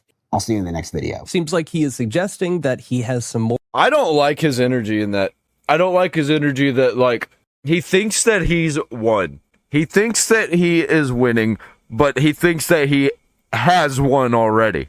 We just haven't seen it yet. And I fucking hate that shit, man. We'll see whenever it's all over.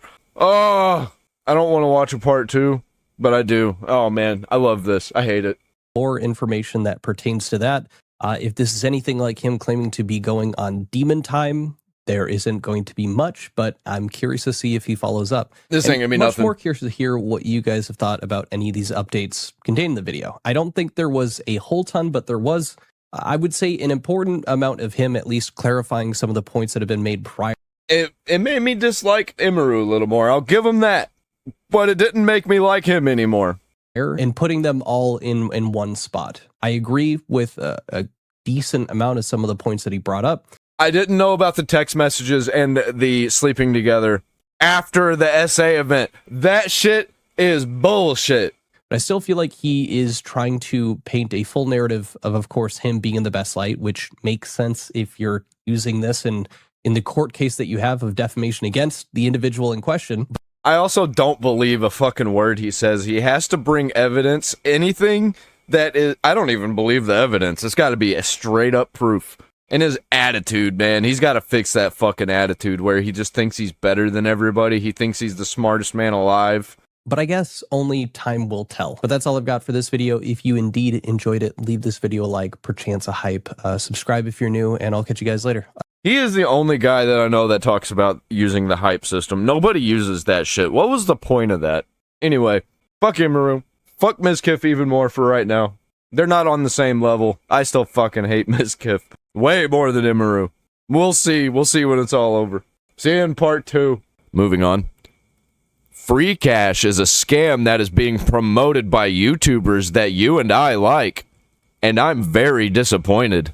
For over a year now, I've been getting spammed emails on behalf of this company that calls itself Free Cash, offering to sponsor me if I promote their website and app. Now, when it comes to sponsorships, I always want to make sure that the company I'm promoting has products that I genuinely use and believe in. So one look at even the company name is all I needed to know that I wasn't interested. It's literally called Free Cash. They might as well name themselves Infinite Fortnite V-Bucks Glitch 2026 Working.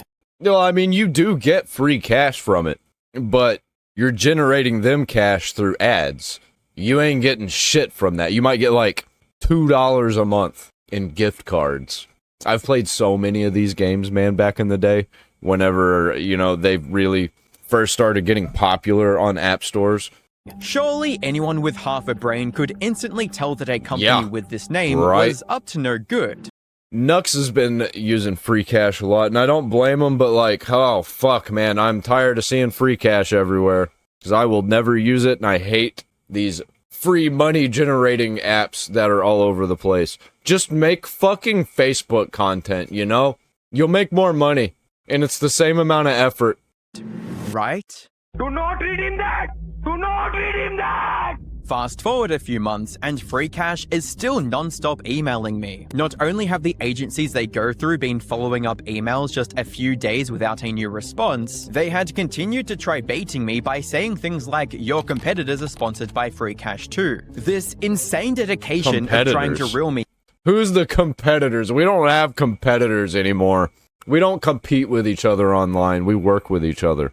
In started to form an itch at the back of my brain. Just what exactly is this company? And how do they have the audacity to email me through agencies this many times? After a while, I decided to play along. And shortly after, I was being asked to lie to my audience about how much money people were supposedly making from free cash. That's when I realized the public information around the company was only the tip of the iceberg, and the sponsor is far more predatory than the name alone would suggest. Obviously, there were hundreds of complaints from people that they had not been paid out what they were owed. I only like sponsorships that I, know the company. This is just honey on another level, man. Not surprising there. But what shocked me the most was how powerful of an entity it was, as well as the size of the creators that have been promoting it. Creators like Tyler Oliveira, Darman, Atozy, WestJet, and the list could go on. The craziest part is that even after being removed from the App Store, it looks like they're secretly making a comeback. Hi, I'm the Internet Anarchist. I create weekly YouTube documentaries, and today we are uncovering the truth behind free cash, one of YouTube's largest scams that no one seems to be talking about. Now, I've turned down enough free cash money to make my accountant physically ill. If you're not already subscribed, now would be a pretty good time. So, what actually is free cash? The easiest way to explain is with a story. Tell me in the comments if this sounds familiar. It's the early 2010s and you're playing Clash of Clans. That's when I did it. Going great, but yeah, that's when I started playing those kinds of games to earn free cash, and it never worked. And when it came time to actually cash out, they don't tell you that you fucking can't. You need all this information that you just don't got. You need a credit card, all kinds of shit. Fuck that. Fuck that. But you've hit that point where every upgrade takes hours to finish. Yep. There's nothing left to do except wait. Then you notice an extra builder hut costs gems. Dude, I knew so many people who played Clash of Clans and games like it. I hate the games where you gotta wait, where it just stops you. What was that SimCity game? That was probably my favorite out of all of them, and I got really, really far into that game, and you just can't fucking play it anymore without spending money. And that's probably where he's getting at with free cash. You just end up not being able to generate anything without spending money. The problem is you don't have enough gems, and you definitely don't have a credit card or any money to buy more. In your mind, this is a complete emergency. So what do? You Google how to make free money. Suddenly, you're flooded with websites and apps promising they'll pay you to download games, complete offers, or install random apps. They all advertise things like earn hundreds of dollars or make money in your spare time. You know the best service that actually does this and actually works? Google Opinion Awards, or rewards. You only get the Google Play money, but I've bought so many microtransactions on Call of Duty Mobile using Google Play rewards. Highly recommend, if you use Google's ecosystem, to just go ahead and install Google Opinion Rewards. It's straight up Google, and it's just surveys. They just send you a survey every once in a while. You might make like 30 cents. You might make $5.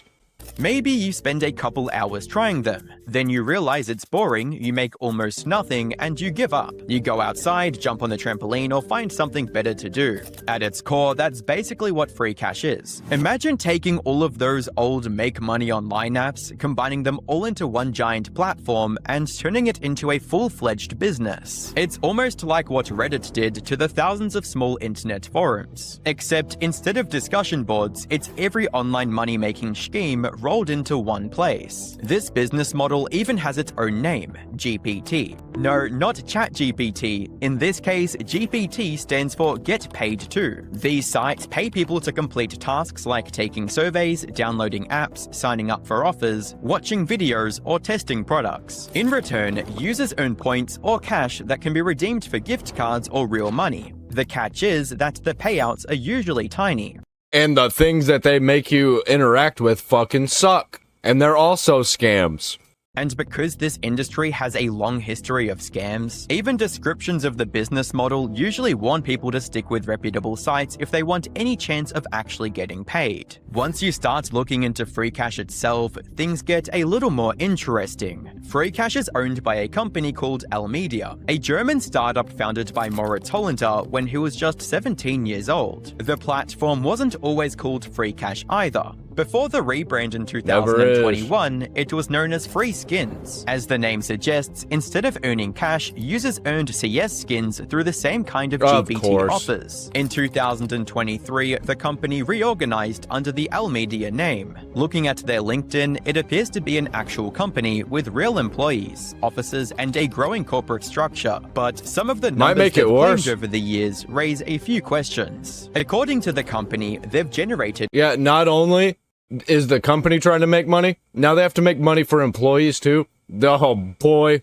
Over $100 million in revenue and paid out more than $300 million to users in their lifetime. Independent estimates, though, paint a very different picture. Depending on the source, estimates of their annual revenue are significantly lower than what the company suggests. There's also another interesting detail. Older review sites claim the same people behind Free Cash also operated Gain.gg, another GPT website that's still online today, although it's not clear whether it's still owned by Almedia. So somehow this company claims it bootstrapped itself from a small CS skin rewards website into a business worth hundreds of millions of dollars. The obvious question is, how? If you ask Free Cash, the answer is pretty straightforward. They describe themselves as a platform that connects advertisers with users who are willing to complete offers. In other words, they scammed the best.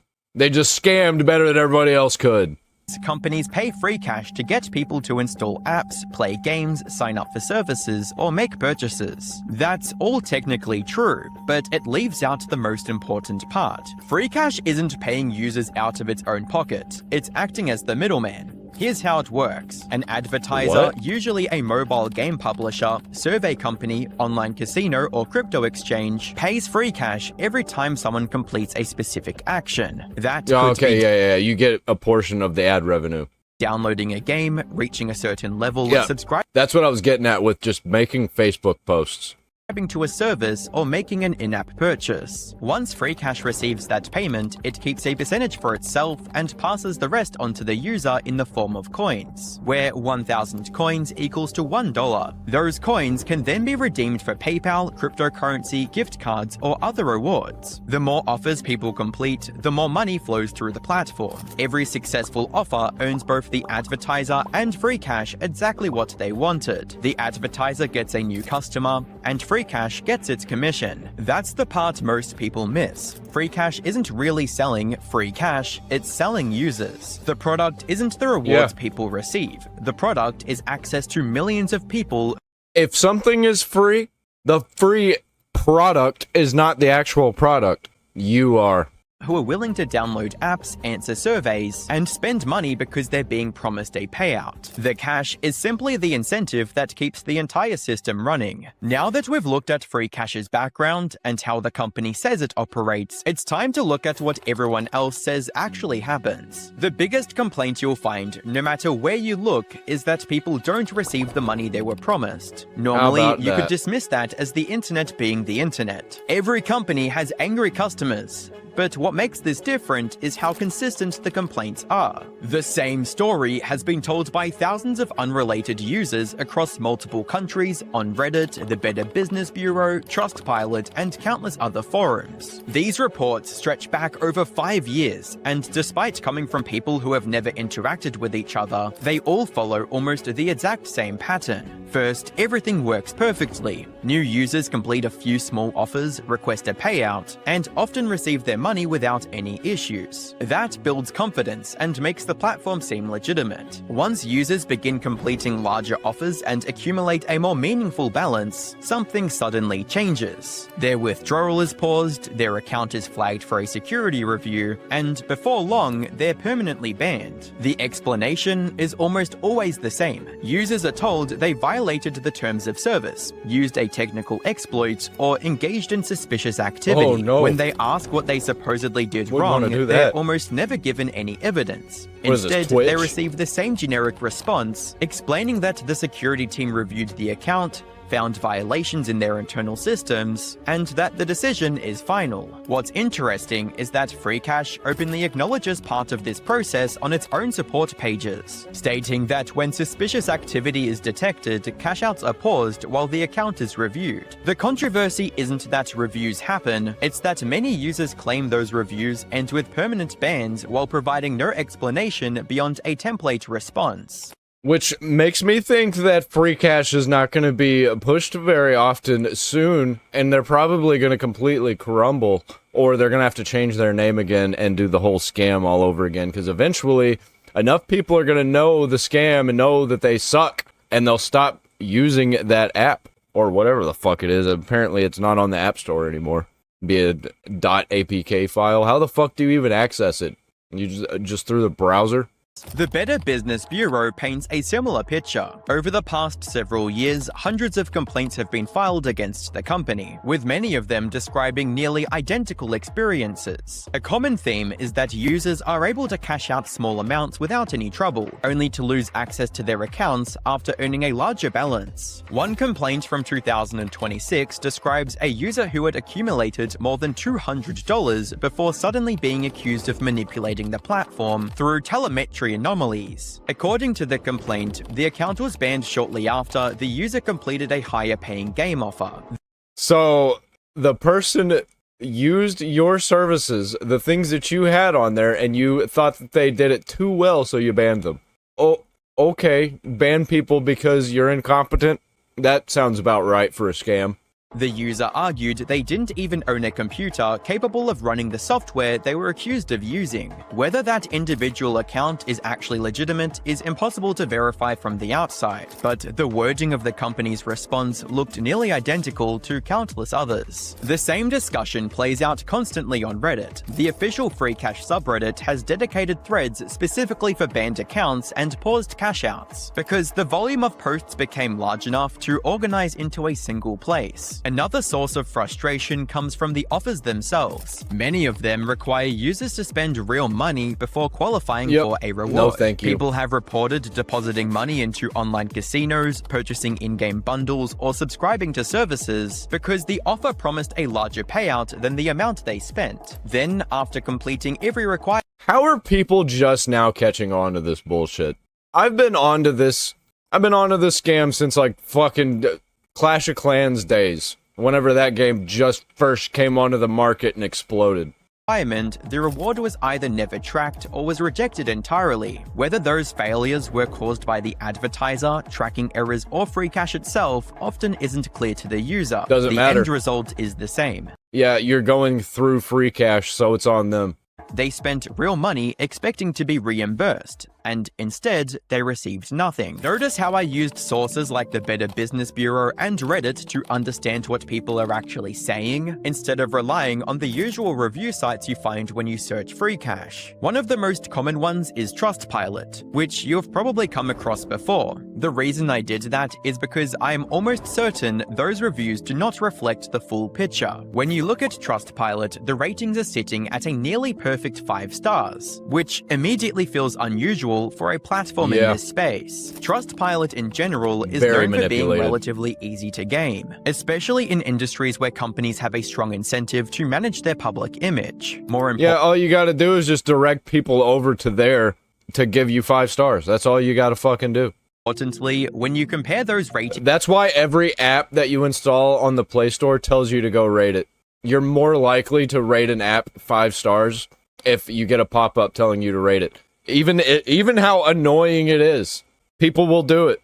To what you see across other platforms, the story changes completely. On Reddit, on the Better Business Bureau, and on independent forums, the feedback is overwhelmingly negative, or at least heavily mixed, with far more people reporting issues than smooth experiences. That contrast is what makes the Trustpilot situation hard to ignore. It creates a kind of noise in the data, where the positive reviews exist, but they are surrounded by a much larger volume of complaints elsewhere. And once that happens, it becomes difficult to treat any of the highly positive reviews as fully reliable on their own. The end result is that it becomes almost impossible to tell which experiences are genuinely representative. Any real positive feedback gets lost in the suspicion that the review system itself may have been manipulated, especially in an industry where users are already skeptical to begin with. Despite this, it's still obviously impossible to verify, even if thousands of people are pretty much saying the exact same thing. And another YouTuber already figured this out and decided to go into the app himself to try seeing if he could earn any money. Around a month ago, YouTuber The Asher Show released the only other video I know about free cash, in which he describes his experience of trying to use the app for a month. Almost immediately, the app started asking surprisingly personal questions about his habits, purchases, and other information before finally pushing him towards it. They're definitely selling your data also.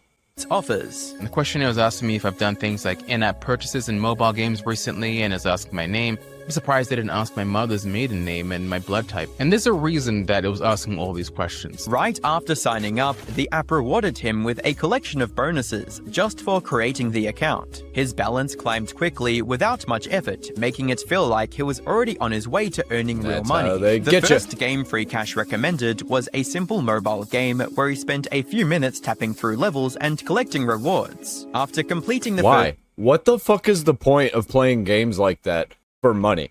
Like, whenever I see those, it's like, you can collect money by playing this game. Like, dude, it's a fucking scam. These games are terrible. Who would want to willingly play these? What is the point of them?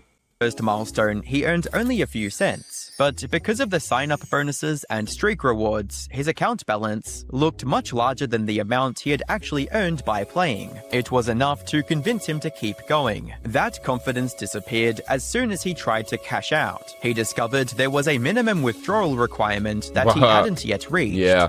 And that minimum is $25. The amount is different depending on where you are. I think it's $16 in the UK, it's $25 in the US. The app made it feel like he was close enough that continuing to play would eventually get him there. After finishing the first game, Free Cash unlocked even more offers. Many of them advertised enormous payouts, sometimes claiming players could earn hundreds or even thousands of dollars. Looking closer, Asher realized those rewards were divided into dozens of separate milestones. Each step required more time than the last, and the biggest payouts were hidden behind extremely difficult objectives. Then the requirements changed. One offer promised a large PayPal bonus, but only after reaching milestones that became increasingly unrealistic. After spending hours playing, he realized he wasn't even close. Another challenge claimed he could earn over $20 for reaching a certain scene in the game, then an even larger reward for making it several chapters farther. At first, those goals sounded achievable.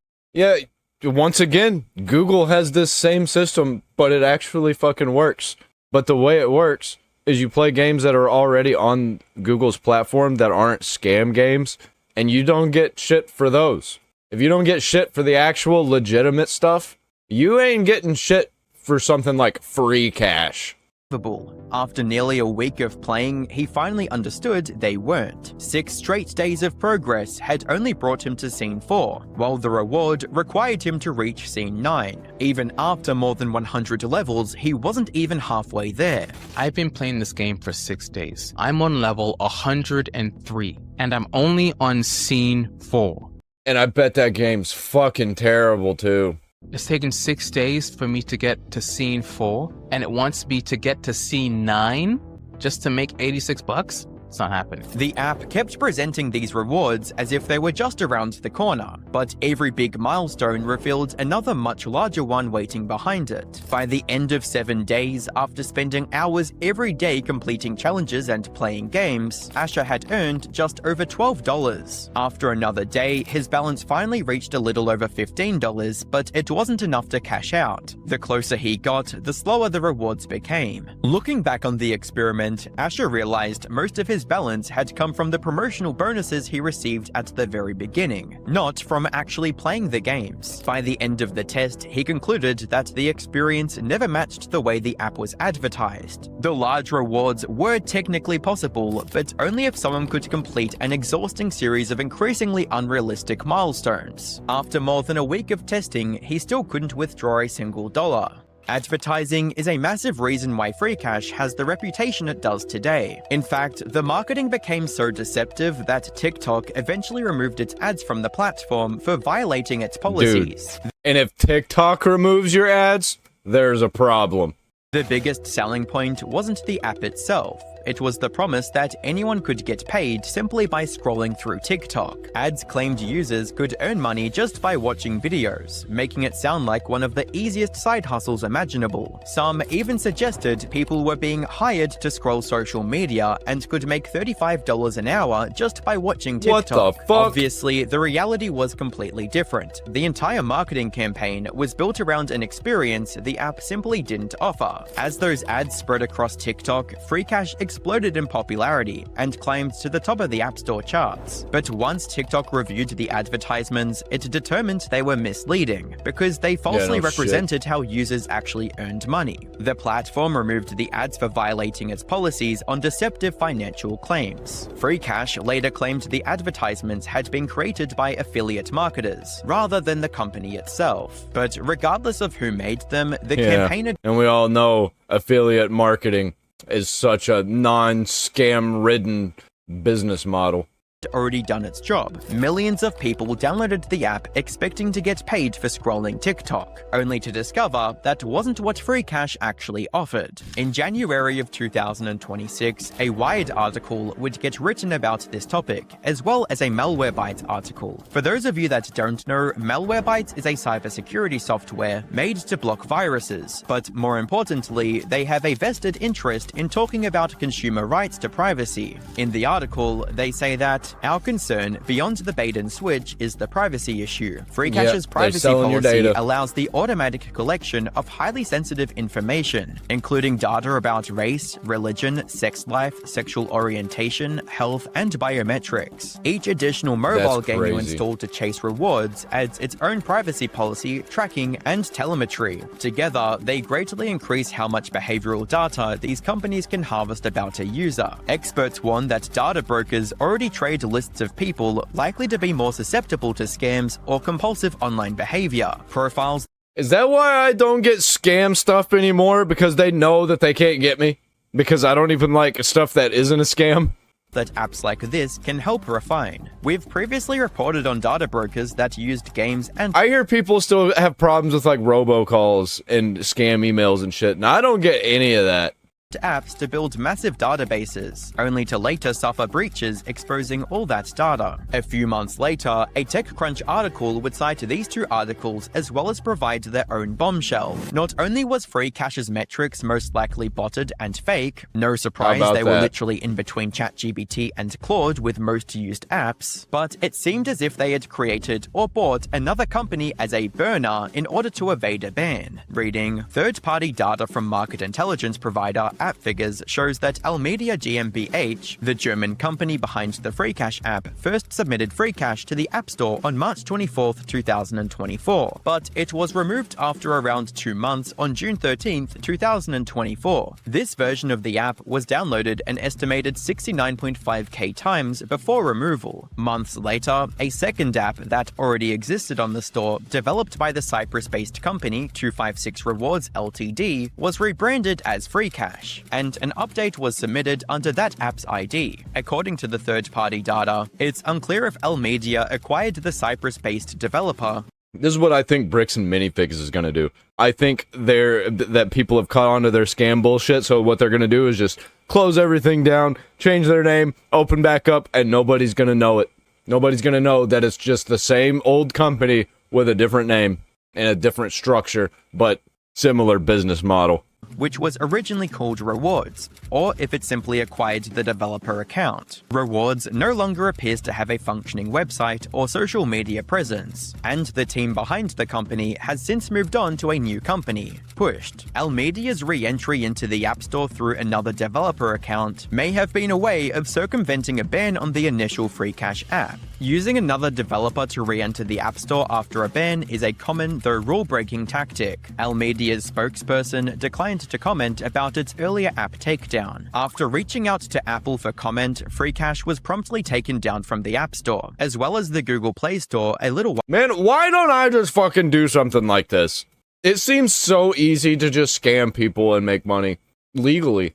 Because is this legal? I mean, it's against policies, but is it against the law?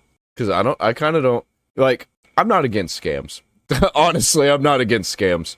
As long as you're scamming people who deserve it. While after, honestly, if you fall for something like FreeCash and you get scammed, you deserve it.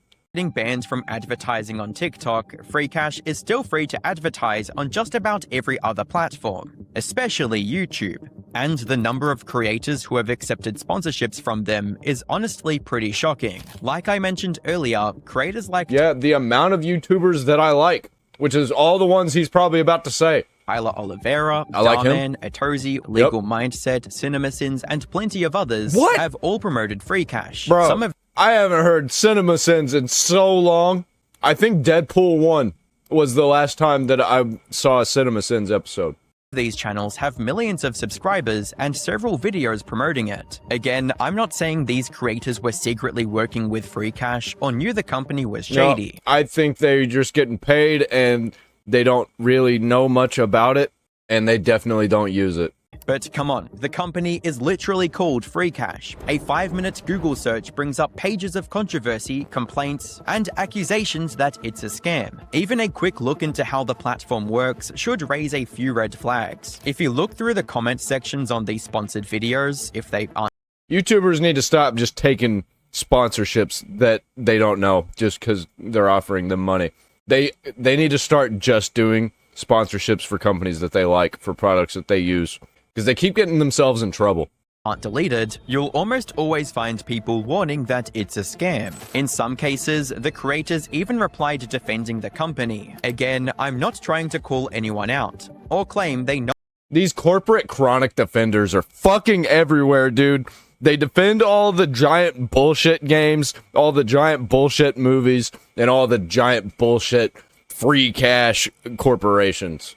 Knowingly promoted something malicious. But I do think it's worth pointing out just how questionable it is to take a sponsorship from a company with a reputation like this. That being said, there's one more piece to how FreeCash gets creators on board. All of that outreach I mentioned before came from agencies working on their behalf, not FreeCash directly. And some of these agencies use a referral model, where one creator refers another creator to promote it, and then takes a percentage of everything that the second creator earns from it. I haven't fully pulled this thread yet, so I can't tell you exactly how deep it runs. But once you have people earning a cut of whoever they bring in, the whole thing starts to take the shape of a pyramid, while also giving creators who are told by other creators to promote it a false sense of security, as it leverages the existing trust and relationship. The fucking Ponzi scheme every time.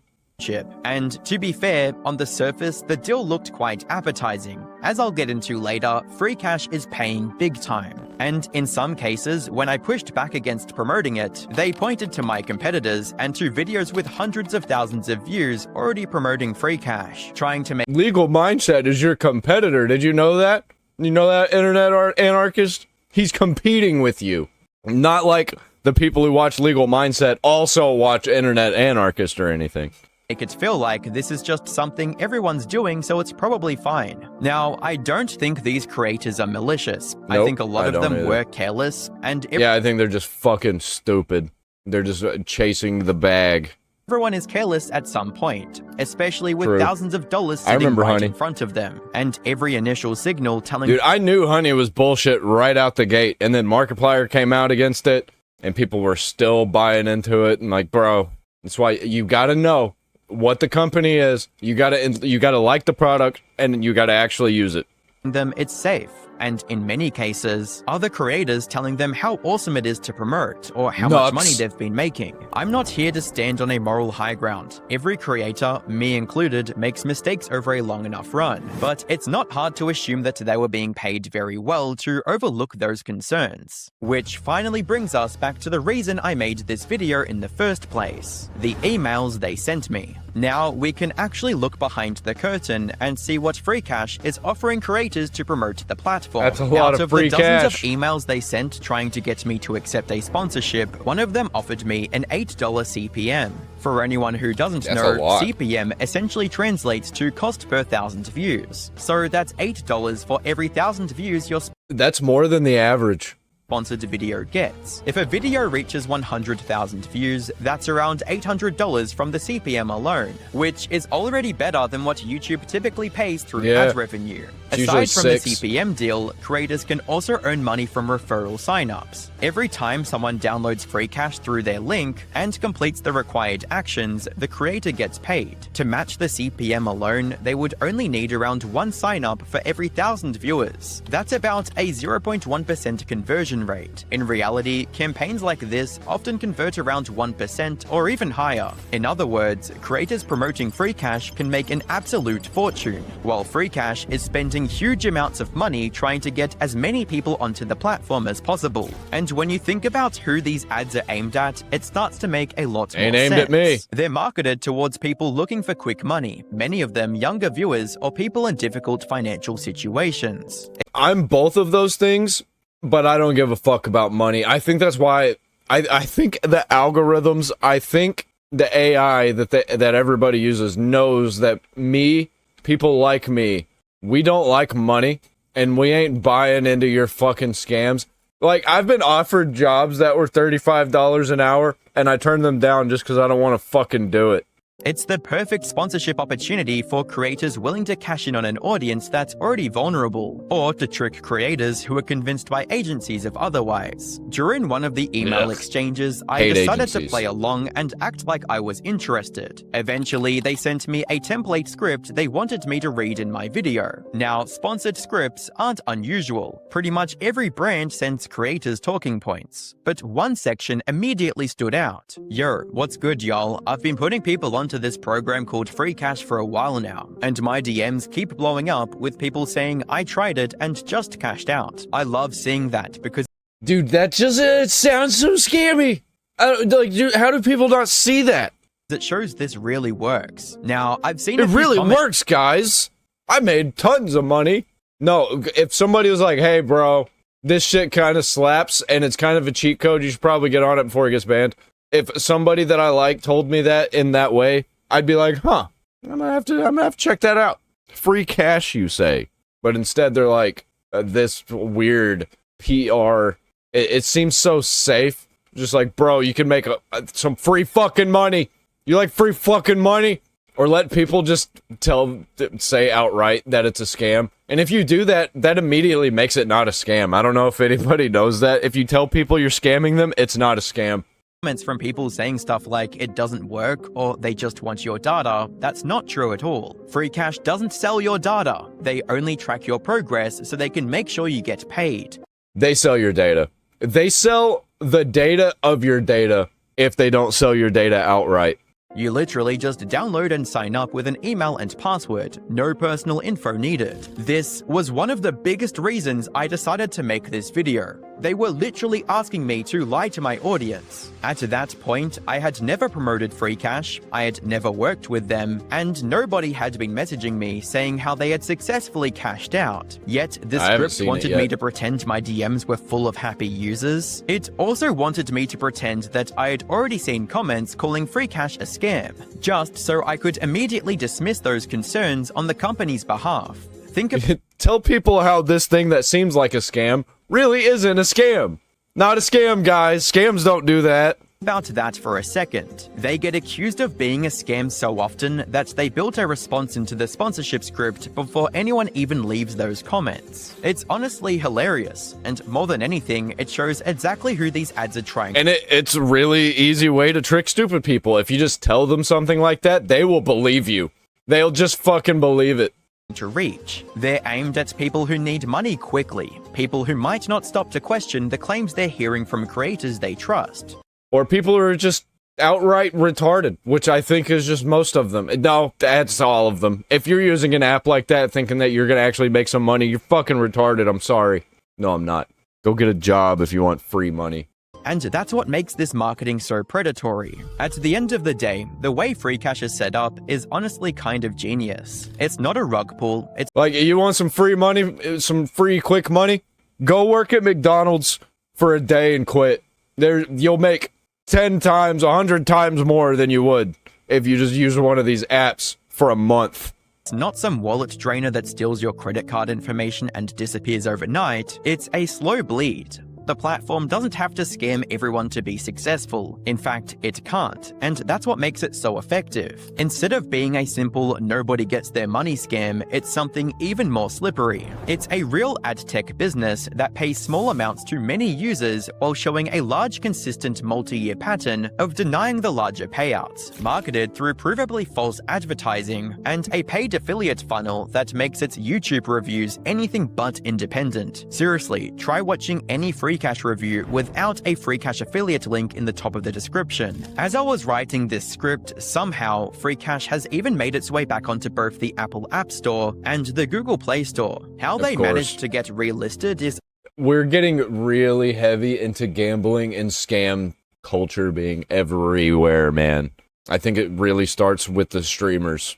Unclear, but for now, they're right back where they started, ready to attract another wave of users. On the bright side, looking through the hundreds of complaints on Reddit has revealed a certain user that says they are apparently starting a class action lawsuit against free cash. Whether or not this is actually real or not is up for debate, but there's no public legal filings available to see as of writing this. Whilst editing this video, I think it's just it's another manipulation just on the other side to manipulate people into wanting to sue them.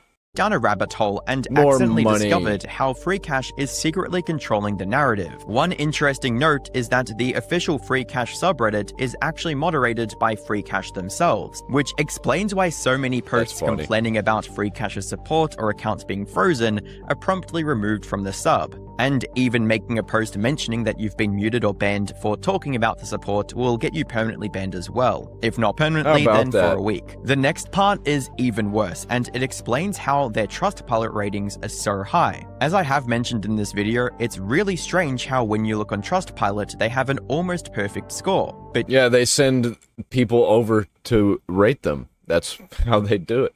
You look anywhere else with an independent review, and suddenly it's just people mentioning how they weren't being paid out, how their accounts were frozen, and how they weren't getting any help from support. Under this Reddit post here of someone explaining their story of them making a review and the review being taken down, I learned something about Trustpilot which explains why free cash has such a good score. So basically, this post is a user explaining how they were using free cash and they were being accepted for their low-paying task, but the moment they tried a higher-paying task, the tracking for the offer suspiciously stopped working when they completed the offer. Now, this user went to Trustpilot. That used to happen all the fucking time. Like, literally every single time I downloaded one of these apps. You'd do the higher paying ones, and then either it lied to you about what you need to complete it to get the money, or it just would stop working. But you'd know that the ads still worked, so they collected the ad revenue. Fucking gross. To make a review explaining their experience to try and warn others of what might happen to them if they try using free cash. Upon making their review, free cash disagreed with it and actually flagged their review, meaning the user had 72 hours to provide evidence or the review would be taken down. Now this immediately stood out to me because as I started looking deeper, there were tons of other users who tried leaving negative reviews only for free cash to claim that the user never used the website and that the review was inauthentic. And this basically explained why free cash has such a positive reputation on Trustpilot, but not really anywhere else. Looking deeper into Trustpilot, and they actually reveal the data around the reviews they flag. And what I found here is kind of insane. So basically, if you look at FreeCash's flagging activity, in the past 12 months alone, they have flagged almost 700 reviews, with almost 80% of them being 1-star reviews. As I touched on before, once a review gets flagged, you have 72 hours to respond with evidence or your review gets taken down. And as this user here has mentioned, Reception16685, they're basically counting on you not noticing or not bothering to send the evidence. And clearly it works. As the stat here says, less than 1% of the flagged reviews were flagged for invalid reasons, basically meaning that 99% of people weren't able to appeal their review, and therefore their review was taken down. Out of these hundreds of reviews, only 31 actually remained on Trustpilot, and 665 were removed, and this is just in the last 12 months. And if you thought that this was already bad, it gets even worse, because when you actually look at the sources of where these reviews are coming from, most of these reviews are what's called invited reviews. So it's when FreeCash is actually sending the user to directly review the site, not just when a user decides they want to leave a review based on their own experiences. Now, obviously, we can both put 2 and 2 together. If there's an app that's offering to give you money and has a reward system and they ask you to review it, obviously the user is going to be incentivized to leave a positive review, especially when that review was invited by FreeCash. Now, I can't confirm this for myself, but another Reddit user did comment that the And I wonder if you get incentive to leave a positive review also. FreeCash head of support used to be the global... Leave a 5-star review, and then or just leave a review at all, and get 30 cents automatically. Director of Quality and Compliance at Trustpilot, which, if true, would explain how they're so good at gaming the system. Not that you really would need to be, because the deeper I look into Trustpilot, the more I'm sort of learning that Trustpilot itself is basically a front for sketchy businesses to appear trustworthy. And in my opinion, Trustpilot should never be used as an actual data point when deciding whether something is actually a scam or worthwhile. Yeah, you know what I do? I go to YouTubers like Internet Anarchist. One thing I do want to note here is that the deeper I dug into FreeCash, if I want to know if a game is good, I don't go to IGN to find out if the game is good, because their review scores are skewed because of culture war bullshit. So I'm gonna go to like Game Ranks. I'm gonna go to Asmongold. I'm gonna go to Legendary Drops, Legacy Killer. The more I feel completely unqualified to talk about it. The whole thing is just way bigger than I expected going into it, and I feel like someone like CoffeeZilla, or someone who's actually professionally trained in investigating this kind of thing, needs to look into it, because with just what I've found already, there seems to be a lot more to this, and in my opinion, it's bordering massively on fraud. By the way, one of the ways you can cash out your earnings is by transferring them directly into a stake account, and I would bet that mysteriously has a... What the fuck did I say about the gambling culture, man? Better chance of working. That one detail feels like the perfect summary of where YouTube sponsorships have ended up. Some of you probably remember the controversy surrounding T. Martin and Pro Syndicate. Years ago, they were exposed for promoting a CS gambling website without telling users they actually owned it. At the time, it was one of the biggest scandals YouTube had ever seen. Now compare that to today. I think that was right before I got into making YouTube content. Creators regularly have undisclosed stake ads all the time. And to be clear, I'm not making this video to call out every creator who's accepted a FreeCash sponsorship. I don't think most of them were intentionally trying to... I'm calling them out now. You better drop it. ...mislead their audience. What I'm trying to say is this. First, I don't think FreeCash should be anywhere near the App Store, let alone paying YouTubers to promote it. And second, I think it's time we raise the bar for what we're willing to advertise. Whether it's FreeCash, Stake, or the next company promising easy money, these businesses all rely on selling the same fantasy, quick cash with little effort. More often than not, the people buying into that fantasy are the ones... Quick cash by doing things that you like to do, like play video games, answer surveys, but it's all bullshit. Who can least afford to. It dawned on me that FreeCash might actually want to respond to this video, and I was thinking what they would probably say. I believe it would be based on what they said after they were banned from advertising on TikTok. I wonder if they're gonna try and sue them. Will they be able to even do that? I want to see that. That'd be fucking awesome. due to the false advertising claiming that people could scroll and earn money, in which, as I mentioned earlier, they simply responded by saying that those advertisements were made by third parties using their affiliate system, and that in the future they would try harder to moderate them. In my opinion, this is simply just an easy out, and the fact that I've been reached out to by so many different It doesn't matter, they're using your name. You need to do something about that. You need to be more responsible about that if you don't want these shitty ads everywhere. Agencies and seen the same scummy sales tactics trying to get me to post a free cash ad tells me that this isn't just one agency that's gone rogue, it's at worst a partnership with free cash to just get as many users as possible, no matter how There's a culture around this, man. There's a whole fucking system. deceptive the tactics are, or at best, free cash completely failing to audit and moderate the advertisements of their app. Either way, if this video could have any impact, the impact I hope it has is that it serves as a resource for creators who are considering taking a free cash ad and who are seeing the money being waved in front of them, or perhaps are almost falling victim to the same tactics they tried on me to get me to promote it. Throughout this video, when I say they, I am referring to all of these different agencies representing free cash. I do want to make clear that I have not had any direct contact with free cash themselves, and I'm not even sure if outside of their affiliate program and their partnership with agencies, that they are directly doing deals with creators. As I hinted at earlier, what I covered is probably just the surface, and I do feel like someone who is more qualified than me should definitely dive into this, but with the controlled reviews on Trustpilot, running their own subreddit in a way that hides criticism, and also the allegations of using bots to spread across other subreddits to promote free cash, I don't exactly put a lot of faith in this company to do the right thing. Comment below your thoughts on the video and share it around if you can. Yeah, don't use apps like that. It's kind of obvious not to use apps like that. I don't know why everybody is pushing it all of a sudden, because it's pretty fucking obvious. That's the end of this video! Follow me on Rumble!